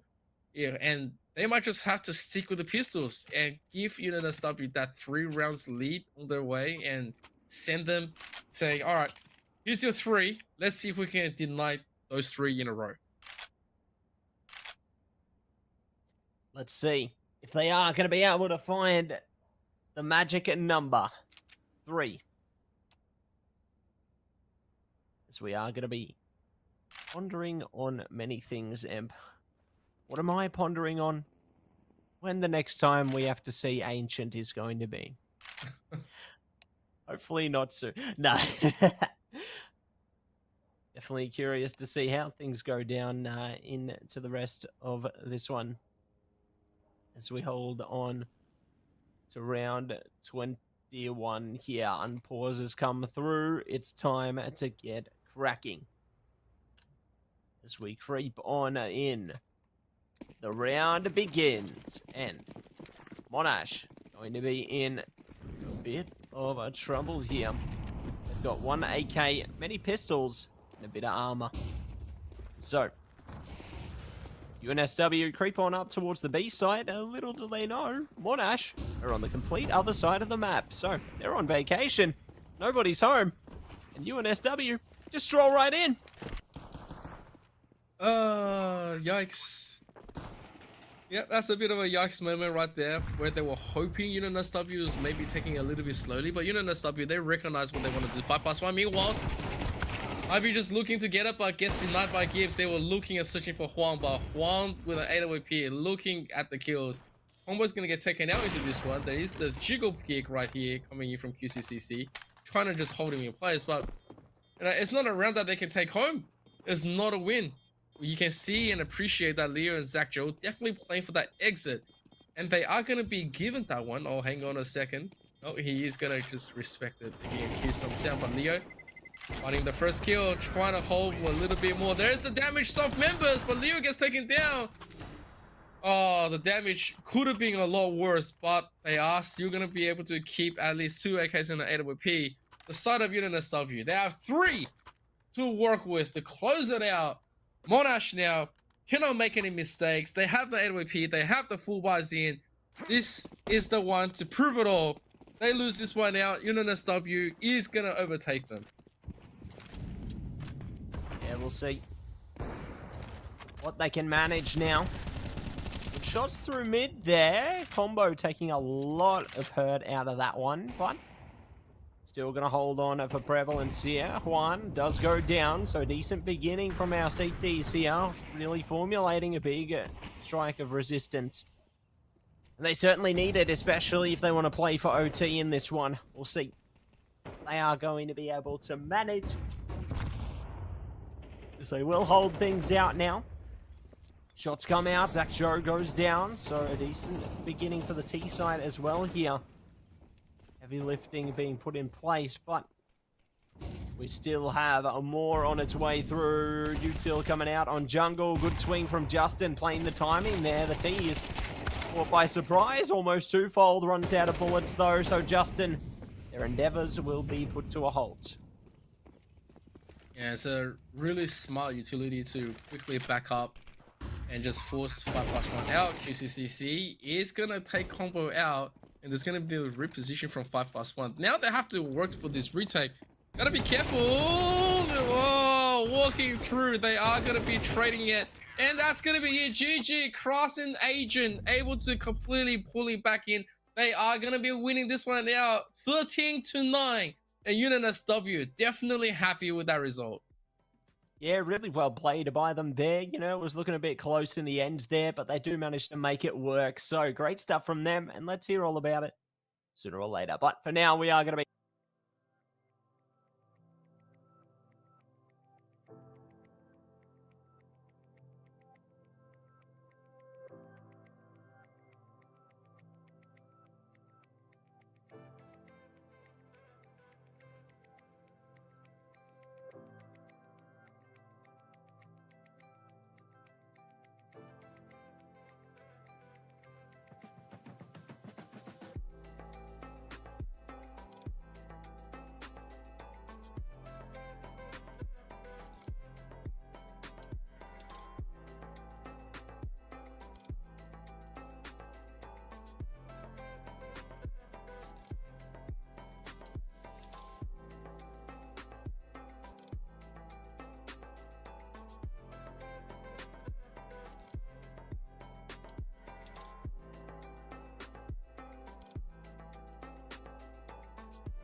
Welcome back, everybody, to the AEL University Elite Series. Matt C and Emperor ZK back here with CS2, and what a night we have had. Definitely a lot of close calls in this one so far, Emp, but you know what? We've got another game on our hands, and it's another game between Adelaide University and RMIT. Both teams with something to prove, and who's going to be repping them? Well, Adelaide University, we have Doom, Shog, Crash, Hastai, and Spec. And on the side of RMIT, we have Lime, ICO, Astron, Venom, and Bin. Both sides making big claims, and Adelaide University, definitely one of the teams that is struggling to get more wins. They are on 1-5. They do want a little bit more. But of course, on the side of RMIT, you do have everyone making the form and returning with great players. RMIT looking to try to qualify as well. So yeah, let's see what we got. Yeah, let's see what we've got. Let's see what we are going to have on the table right now. It is going to be... Ooh, Duster! It's not ancient! Yeah! We love to see it. Dust 2, the old classic one. We're definitely keen to get into that, my man. And we're going to get straight into it right now. Thank you very much. Let's get down to business to defeat the enemies as we get into the action. Slice and dice. Who's going to be able to win the fight? It's RMIT. Oh, RMIT definitely gets the first one up into whatever they want. Usually I will say, you know, based on the history of how CS or CS2 is supposed to be played and, you know, where you should be at. When it comes down to RMIT, they will just do whatever we say and whatever we say against. And so, yeah, whatever they pick is going to will be a very interesting one. But yes, they do have to pick. They can start this one up. They are just getting a little bit more warmed up, ready to go. Through this warm up, I would like to say a big, massive shout out because, you know, starting and finishing with Mirage and Dust 2, it's an absolute blessing where we have to cast minimum amount of Ancient. And so RMIT is going to opt into the CT side. They are going to give that choice of offense into Adelaide University and to see exactly what they measured up against. And I can feel this approach. It's going to be one of those measured one from RMIT where they are very happy to give you that control just to test the waters. However, Adelaide University, here's the 5-stack running through the utilities. Crash taking a ton of damage as they are barreling through this B side. There is going to be 2 kills, 3 make it into eventually the 4th one. No, not yet, because Astron is gone. Venom once more. Venom wants them all, but the 4K is just there. No ace for you. And that's going to be the first one from RMIT. It sure is, Emp. A great first round there, and they hit the ground running. We'll see if they are going to be gunning things through for more. Ooh. Emp. It's RMIT's official branding. Negev time. Big shout out to Lime. Always staying consistent with that one. And eager to see if they can tear some players up with the Negev. Time for some power. No one going towards the A site though, so maybe it won't have its day yet. However, the creep up close ICO good for the start there. He does get shut down eventually, however, so unfortunate. Here we go. Lime time. Does get a player down, taking a bit of damage themselves, but doesn't matter. They won't delve too deep, and that's going to be number 2 for RMIT there. Adelaide on track for the bye. That's just one of those things. You know, when you see Mr. Lime play, of course, and the Negev does come out on round number 2. And usually, if round number 2 doesn't come out, round number 3 definitely is the big one. Petition to also change RMIT's like symbol one of these days to a Negev, please. Like that would just be, you know, the ceiling for them because we all know who's coming to play and represent. Meanwhile, you know, Adelaide University with a full buy, they do have things in touch. They know what they can and can't do. ICO gets taken out through the long plays there. It is always going to be looking good. Doom is the one to execute. And now Spec, along with him, trying to take this play here. I'm a little bit worried because Lime is here just waiting. And the angle that he's at is also going to give him maximum spread distance as well. So it could be looking a little bit dicey. Here comes the creep walk through the smoke. They might just be seeing a little bit more than they bargained for as well. So 4 players looking to execute. Lime can be good for the 1 or even 2, but if he gets tapped instantly, could be disastrous. Here we go. Here comes the play. He realized what the play is. Here comes the nade, trying to buy the value, and he's going to be getting it. Looks away from the smoke, and he says, say hello to my little friend. Doesn't get the kill. Lime and Astron both down for the count. And now all to Bean and Phantom. There's a little bit of damage. Bean wisely jumps away. Phantom takes the 1 kill, but that's all he's going to be getting. 1 on 4 with the bomb being planted. Bean doesn't really have anything else to be playing. He's going to be quickly exchanging for the AK, which is going to beat the prize. What's a prize when you're going to die anyway? So that's going to be Adelaide securing their first. Yeah, securing the first, bursting in. And looking solid there, we'll see what else they are going to be able to bring to the table now as we have round 4. Looking to score another round. Both sides looking eager as ever to dive into this one. And here comes the util. Spilling out down mid there, try and cover off the double doors so then they can get in confidently, but they are going to be creeping up through towards A long at the moment. Doom ready and waiting around the corner. Astron shut down. Good trade. Lime comes out on top here. Does have a bit of fire they can play with. Good flash there over the top, but they are going to be dropped down. So the T's now can take a bit of control over through towards Long. ICO not able to strike back either. One after the other, they all fall down. Oh, Phantom still good for the 1. Quickly gets a flash.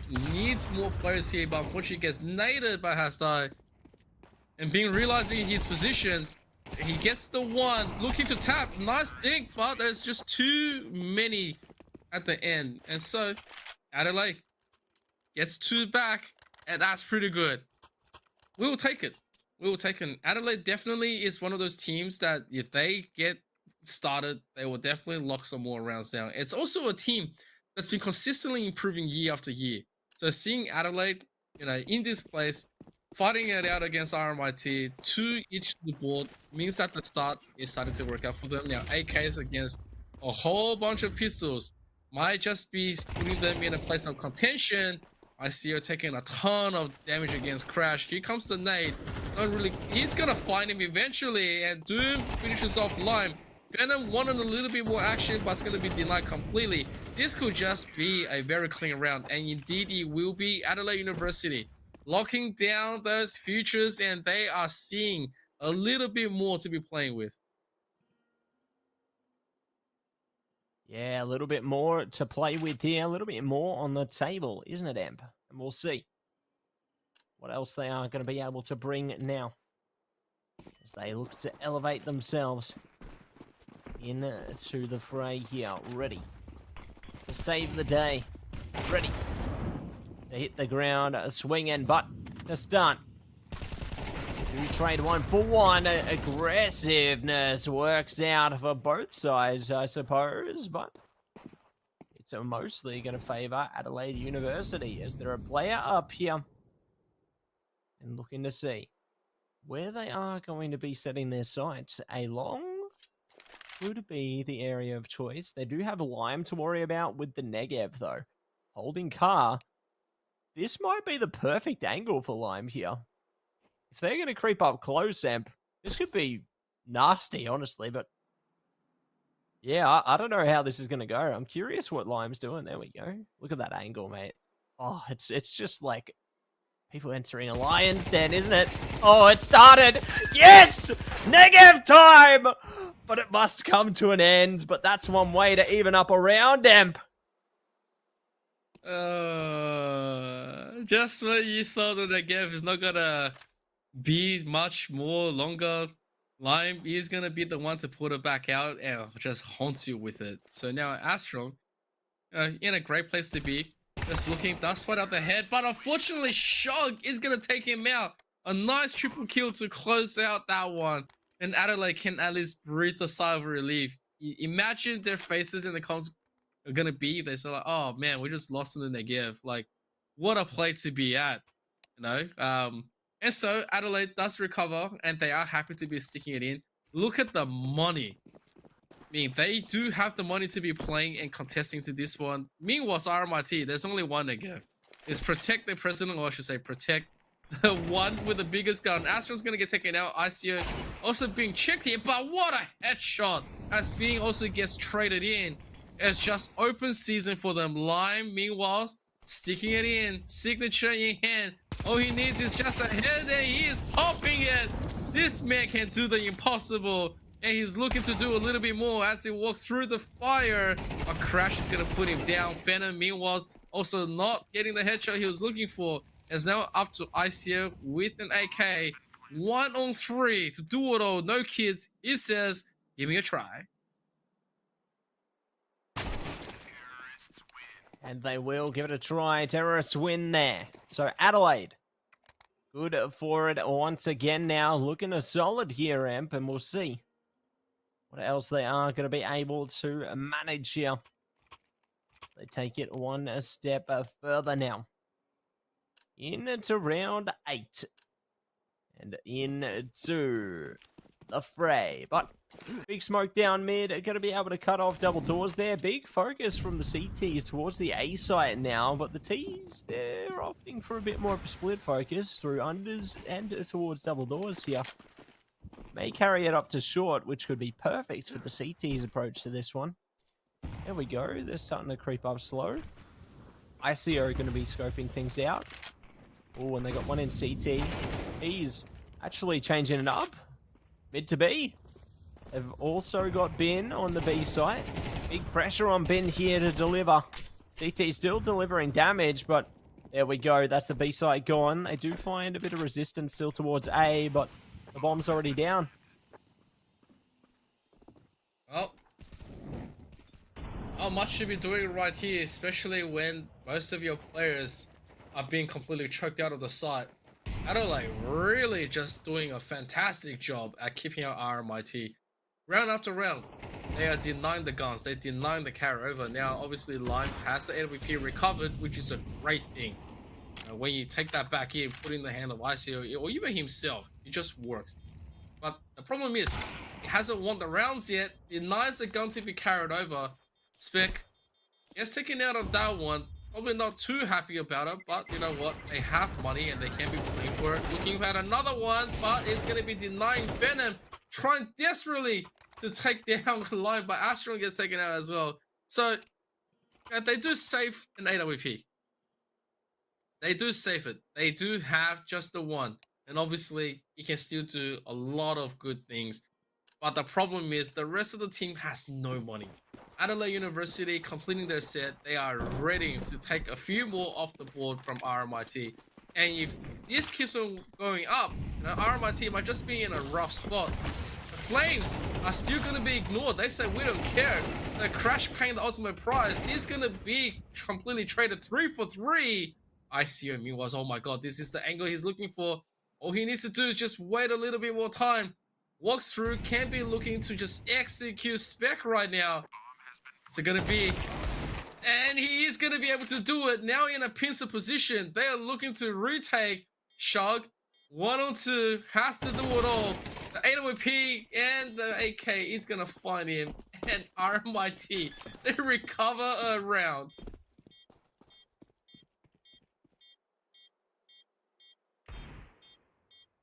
Gonna be happy with that one, Amp, and eager to see how things go down heading forward from here. RMIT, at long last, you know, they took their time with it, but they do manage to strike back in the end there. So, good way to find a road to recovery. We'll see if RMIT can find a few more rounds, though, because if they want to have this half be a little bit more comfortable, they're going to have to win the next 3 rounds in a row. So, we'll see how things will go. Creeping in, flash goes out, good timing. Astron does get traded out though, so forced to fall back with great haste here. But at least now the CTs are aware of where they're trying to come from. You have the cross smoke already enabled there, fire coming out on car, so the Ts are setting the pieces down in place here, but they aren't looking to go to A. They've baited it out and look to run it back towards the other side. perhaps B instead. Yeah, this is... I guess this is the smoke screen that they do want to be chucking it through. They don't really know where Lime is as well. And so, if they do decide to really play into... Oh boy, here we go. They are going to make their way through short, and they are just being executed. Lime, they didn't check him. Now they do. He's going to take a ton of damage, but at the same time, he gives options back in. RMIT is going to look to maybe react with Bean, trying to just follow it through. But at the same time, you can see just how fast the reaction is coming in. Lime's going to quickly make it back into his east side. Venom, meanwhile, can just be pushed out here. If they're looking for a quick trade, it will work. But at the same time, they decide to jump back down and make it onto the other side, which looks to be the call here. They still don't know where Lime is, and he just played that backstab, and the flank might work out for them. Time is running out though. I'm not sure what the call is, but they don't have anything else to do. Crash gets taken out. There is the two people coming, trading, and it's gonna be it. I think Adelaide University overthought that round. Yeah, going to be a solid for that one. It is RMIT back on track here and will be looking to crash in to this one with a ferocity. RMIT need to claim every single round they possibly can before the end of the half here. We'll see if they are going to be able to manage. Adelaide, straight onto the util. Shot down Astron. Good start from Doom there. CT's a lot more hesitant now. Phenom going to be stuck in to pit there, but the T's look to focus up on mid instead. Bin, nice timing there. Fine spec. Trading out now, 1 for 1. We'll see if they can find another opening, though. Shug might be caught if they aren't too careful here. And ICO on track for any short presence. T's could be snapping a trap here. There we go. ICO times it well, and they swell past for another. Oh, ICO, that was spectacular timing. And as he is doing this, Crash looking to pop this one out with a flash, but it's not going to catch any of the mark. Both sides realizing exactly what the position is going to be played at. Adelaide hasn't really got themselves out there. They know Bean has been checking this for quite a while, but there is going to be the trade eventually. Shark is also going as he was trying to open up a site. Now, 2 on 3 coming from the doors here. It's a nice choice. You can see it. They know they have to go for the push, so betting to the AWP, they are saying hello to Mr. Lime. And Lime says, well, I've been waiting for my piece of the action, as he is just going to tap nothing but heads. It's another round recovered by RMIT, and all of a sudden, it's round number 12. That's the one it's going to be. Another round ahead of us. RMIT on track here. Wide awake and pumped up and ready for action. We'll see if they are going to be able to tie it up. 6 for 6 now. They've got to keep their eyes on the prize. Can't afford to lose focus. Otherwise, they could be swept away by the wayside. But Lime is primed right now in pit, ready to activate at a moment's notice. Astron holding things down there, but the T's look to focus up towards mid instead. ICO gets good timing there, catches one around the corner, so that's a good start for the CTs, but there's more work to be done from there. Adelaide looking to refocus as well. I like how they've got Doom just crept up in upper tunnels there. It's like a little contingency plan in case they want to run it back towards B instead, but no one is going to be activated as yet. Still waiting patiently here. This could be a little bit of a disaster. ICO, oh, it's a bit of a rare miss, and he is going to be able to continuously put the pressure back on, put the flames up, and he does see more targets. Could be dangerous, yeah. You can't just miss camping there. Hasdai is going to find a kill, but there's going to be a little bit more offload on both sides. Doom is gone. Now up to Hasdai, who has actually taken a shot from the AWP. They know where he is. They know he is low. He's got the bomb. But 33 seconds left onto the clock. The man is trying to do a little bit more. He's trying to do it all. There's nothing to be holding back, so he bravely makes it through. Just checking the cars. Utilities, nothing. And there's going to be the tap to finish him off. And we're 6 apiece. out of nowhere, Adelaide was 6-2. And now all of a sudden, from a round of eco from RMIT, just completely denied them. 4 pistols in the AWP, robbed them of a round. All of a sudden, it became 6-6. The pressure completely back onto their side. RMIT has the momentum, and let's see what's going to happen on that switch. Yeah, they've really locked in now, Amp. They have activated here. And they are keen to get down to business. We'll see what they are going to be able to do heading into this second half now. RMIT on the warpath towards B now. Look to tread deeply into the site. They find one player at the back. It's Crash, trying to stop them from crash landing. They're doing so successfully. RMIT struggle to get past them. Astron at least keeps the dream alive, but my gosh, they're trying to knife him. No way. Oh, that's so cheeky. And they get it done as die makes them die, and it will be round number 7 for Adelaide University. Oh my gosh. Oh, that is just so cheeky, Em.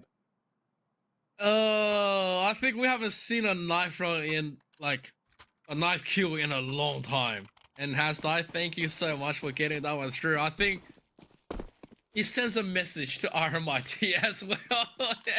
It's just like, how dare you think that you're better than us? But the Flames quickly finishes off ICO. Venom also gone. They are going to be able to push them away. And now Lime, he's the only one with a gun. He is going to get taken up by Crash though. There is going to be the awkward play. Crash thought that was going to be it, but Bin does have the egg. Oh, wait. Oh, okay, I was about to say, he does have the AK. Was going to be dropping it because Hasdai was chasing. And Hasdai knows it. Just calms down, barrels it out, says, give that to me. And I'm going to take it. They have all the guns. They have all the early utilities. What is happening? This is just all the guns in the world for them. They have an AWP as well. It's so early. And Bin and Astronomy, they can afford to do a few more things right now. And they're going to drop a few weapons. But wow, what kind of pressure was Adelaide just mounting on back into RMIT? And what can RMIT do in order to avenge those last 2 rounds? Certainly have to consider their options here, don't they? But now that they've got a few better weapons, I'd say, they definitely have a better chance. We'll see. If they are going to be going into this one with a bit more haste, though, you can see already they're taking it very slowly and methodically here. Just trying to pick and choose their battles, not looking to dive into anything too brazenly here. As they already flash them away up short. Good shot from ICO. Actually bypasses Hasdai there.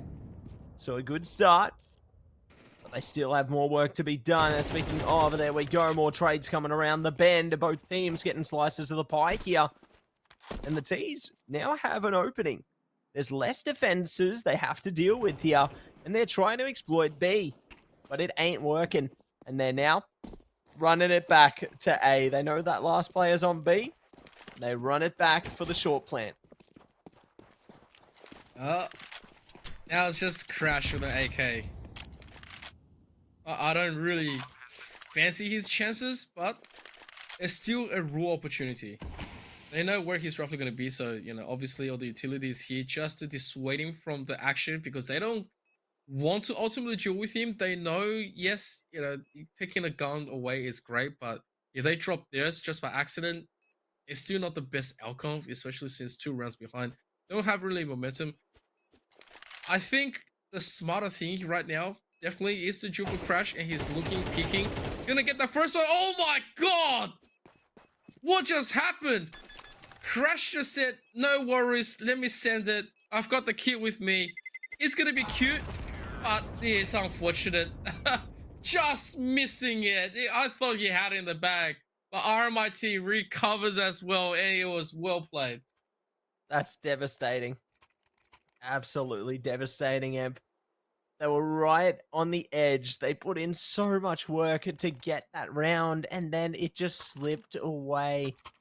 That is a tough one to recover from, and I hope that Adelaide is going to be able to keep themselves composed, take the little things out of that one. The fact that they got those kills is a big thing in of itself, but RMIT reap the rewards nonetheless. We'll see if Adelaide can strike back into this one now. Oh my gosh, Lime already finding Spec there, playing the aim game. And Doom realizes, let's go back. We're not going to deal with that one. So, 4 versus 5 situation already almost down to 3 or less even. There we go, because Ben gets the shot out through the door there. And ICO now lights up the floor. More kills coming through on A, leaving it all up to Crash here. 1 versus 5 situation. They're stuck in mid. It may get caught by Lime if their timing's right, or it could go the other way around. There we go, and Crash gets it. So that's an AK they can pick up. Try and get out of the round, unless the T's catch them. The damage is good. And it might get a little better in a second. Flash going to keep them on pace here. Oh, oh, okay. I thought that one would be going a bit differently, but there you go. They get there in the end. That was a bit interesting, the last moment there, Em. There you go. Round adjourned. I thought they were going to just, corner him eventually and start knifing, A little bit of a message that they did send. RMIT, once you do something to them like that, they will definitely do it back to you, So right now, the momentum has shifted back in again, and RMIT definitely in a great position. Adelaide, meanwhile, is just going to quickly barrel through, and they just want some kills, but they're not going to be giving anything. They've lined themselves up for the firing squad. Look at that. All 5 members just, the AKs and the Galil, the one solely Galil. It's just like, all right, we got some tigers, boys. Let's just quickly, unclip those bullets and go. It is now 9-8. It's neck and neck still. There's still plenty of opportunities for Adelaide University to punish and, obviously play the long game. RMIT, meanwhile, riding off some nice wins, are looking to go for some quick ones, but when you said the quick ones, they are gonna just ignore utilities and they say, let me try something. Bean gets taken down now. It's an awkward position. Lime is trying to get himself out of there, so they are gonna invest in utilities. And they do find Spec though. As time, meanwhile, is going to be damaged down to about 40. And Shark, great angle, finds Astron really quickly, buys himself a flash, pops this one in. ICO is also gone for the count, 4-2. And this is not what RMIT wanted to see. It really isn't. Not going to be what they want to see at all there. And eager to see how they are going to be approaching the rest of this one. They take it nice and slow here. Lime and Phenom. Ooh, timing could have been something there, but they do get past. So the CTs haven't seen them yet. All they have is a smoke and a nade to their name. Use them wisely if you want to go for this. Crash is ready, and so are they. Nice angle, traded immediately. Phenom. If they can even just get a plant out of this, it'll be fantastic. Like, oh. Okay, they're going to go straight for the engagement. Plant comes after, so good start, but now they have 2 CTs to worry about. One in short, one in CT spawn. They know they're coming close by. CTs need to play off each other in this one. Ooh, good distraction on short. Oh, there it is. Good timing. Play off the distracted roll in short, and then the CT player rolls straight in and rolls up the round. So 9 for 9 now, and Adelaide run it back. It's not over. Everyone is playing their hearts out. 9 for 9. Never thought, be casting in a timeline where Adelaide University improved so much. And of course, credits to them for improving year after year. But of course, RMIT is a legacy with new players and old, and they are all trying to just mix themselves up. But never have I imagined. Round number 19, we are 9 apiece. We're denying the legacy. We're denying the renewal here. RMIT has the AWP. Lime wants to make a little bit of a difference right here.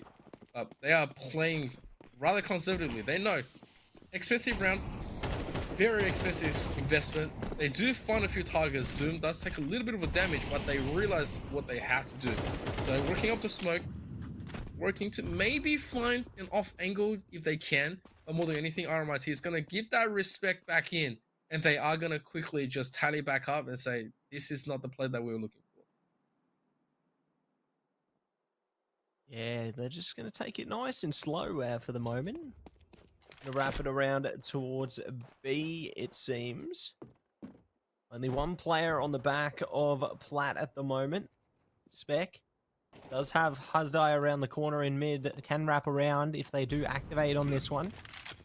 Playing a distractive roll over towards the A side as well. Good to use util there. Make some noise so the CT's focus is diverted. Now, it's time to get alerted. I love this.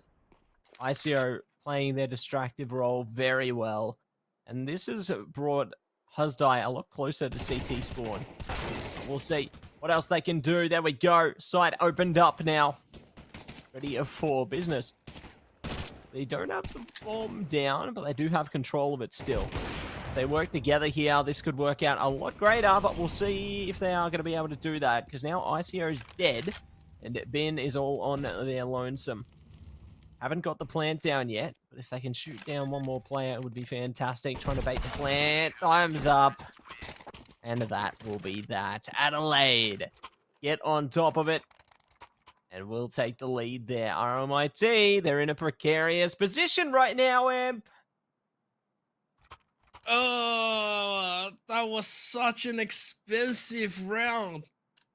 Such an expensive one. Not only do they drop everything, they don't get a chance to re-buy the expensive AWP. No bomb plant means that they're gonna just have to go and grab as much value as they can. Like, this could be the possible one to deny everything else. Shark takes a nice duel. He's gonna get himself away as well. There is gonna be the push. ICO, they are checking him, and he is gonna, well, I guess he's gonna be okay, but Doom is not. ICO gets naded by Shark. He is just doing tons of damage to the side of RMIT. You know, obviously, stopping the rest of the events is always going to be meaning a good thing. Shark meanwhile was tucking himself back in. Can't really be getting back in, but they are stucking and suffocating the rest of RMIT. They get them all. And that's really big. 11-9, denying economy to RMIT out of the university in a spectacular place. Yeah, good position to be held there. They're going to be happy with that. And we'll see what else they are going to be able to bring in. It's around 21 now. RMIT are in a very tough spot right now, but it's not the worst position to be in. There's still hope yet. It's not over till it's over, Am. We'll see what's going to go down now. As the T's go full send, up long. Smoke goes out, cutting off vision for Huzdai there. Is there a gap in the smoke, I wonder? Let's see about that. Astron already going down, though. This suppressive fire, it's just all coming unwound. But they do find solid ground amongst it.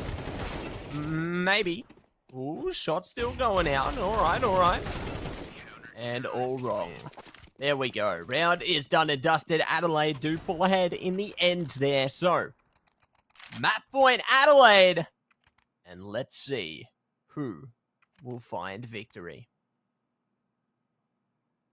This is gonna be really fun.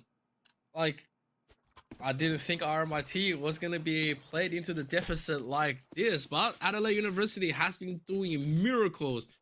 Everything that they've been doing has just been absolutely amazing. They are punishing everyone from RMIT. The aggression has come out. 3 players go down. Now it's up to 2 and up to 1. Oh, up to Lime. 1 man with a gun, try to find him. Oh, there is gonna be the jewel. They know where he is. They are all gonna chase after him. He's got limited bullets, but that's gonna be GG. Spec takes him down 13-9, and Adelaide University gets a number 2 to their name.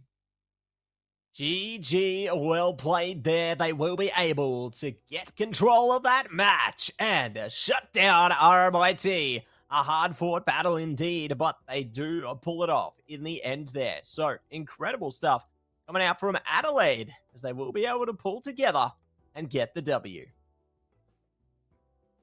Gotta love it. Gotta love it. When it comes down to it, I feel like, you know, we've had a spectacular night.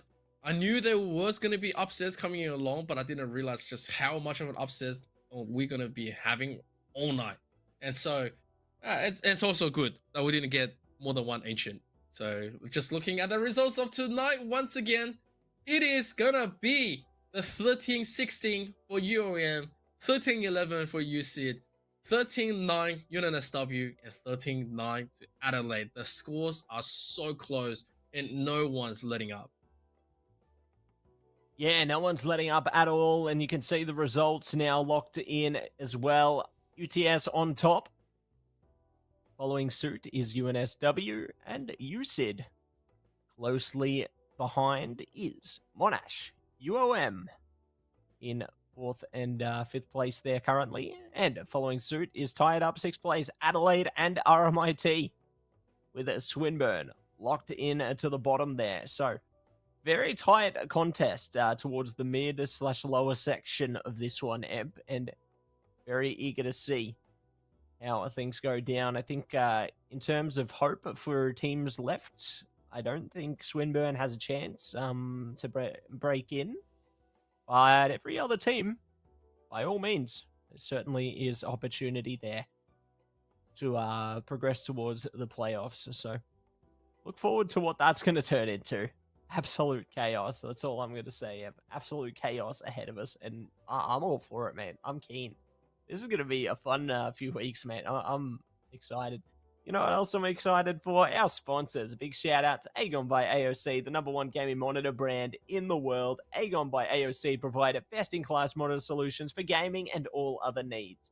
But, Emp, it's getting close to that time for a midnight snack, so who can I turn to for that? Well, turn to Indomie, the noodle partner made with high-quality flour and selected ingredients and spices. A plate of Indomie Mega Rank will certainly brighten up your day. Try any one of the flavors available today from your local grocer or at indomie.com.au. Yeah, big shout out to our sponsors there, always providing the goods. Definitely encourage everybody to check them out. They got great stuff on offer. You know them. We love them. But you know what else we love? AEL. Check out AU Esports League on Facebook, YouTube, X, you name it. Check us out. We've got many different things on offer, many different competitions. Speaking of, High School League, starting up soon this weekend. Check out some various different games there. Marvel Rivals, Rocket League, all different games. Going to be coming alive in the High School League. So make sure you check that out if you're interested in more AEL competitions. And as for CS2, we're going to be back at same time, same place next week. Get keen. We are getting so close to our playoffs, and I'm so excited for what's to come. But thank you so much for tuning in, everybody. It's been a pleasure. As always, we have amazing games on their way, and we can't wait to see you in the next one.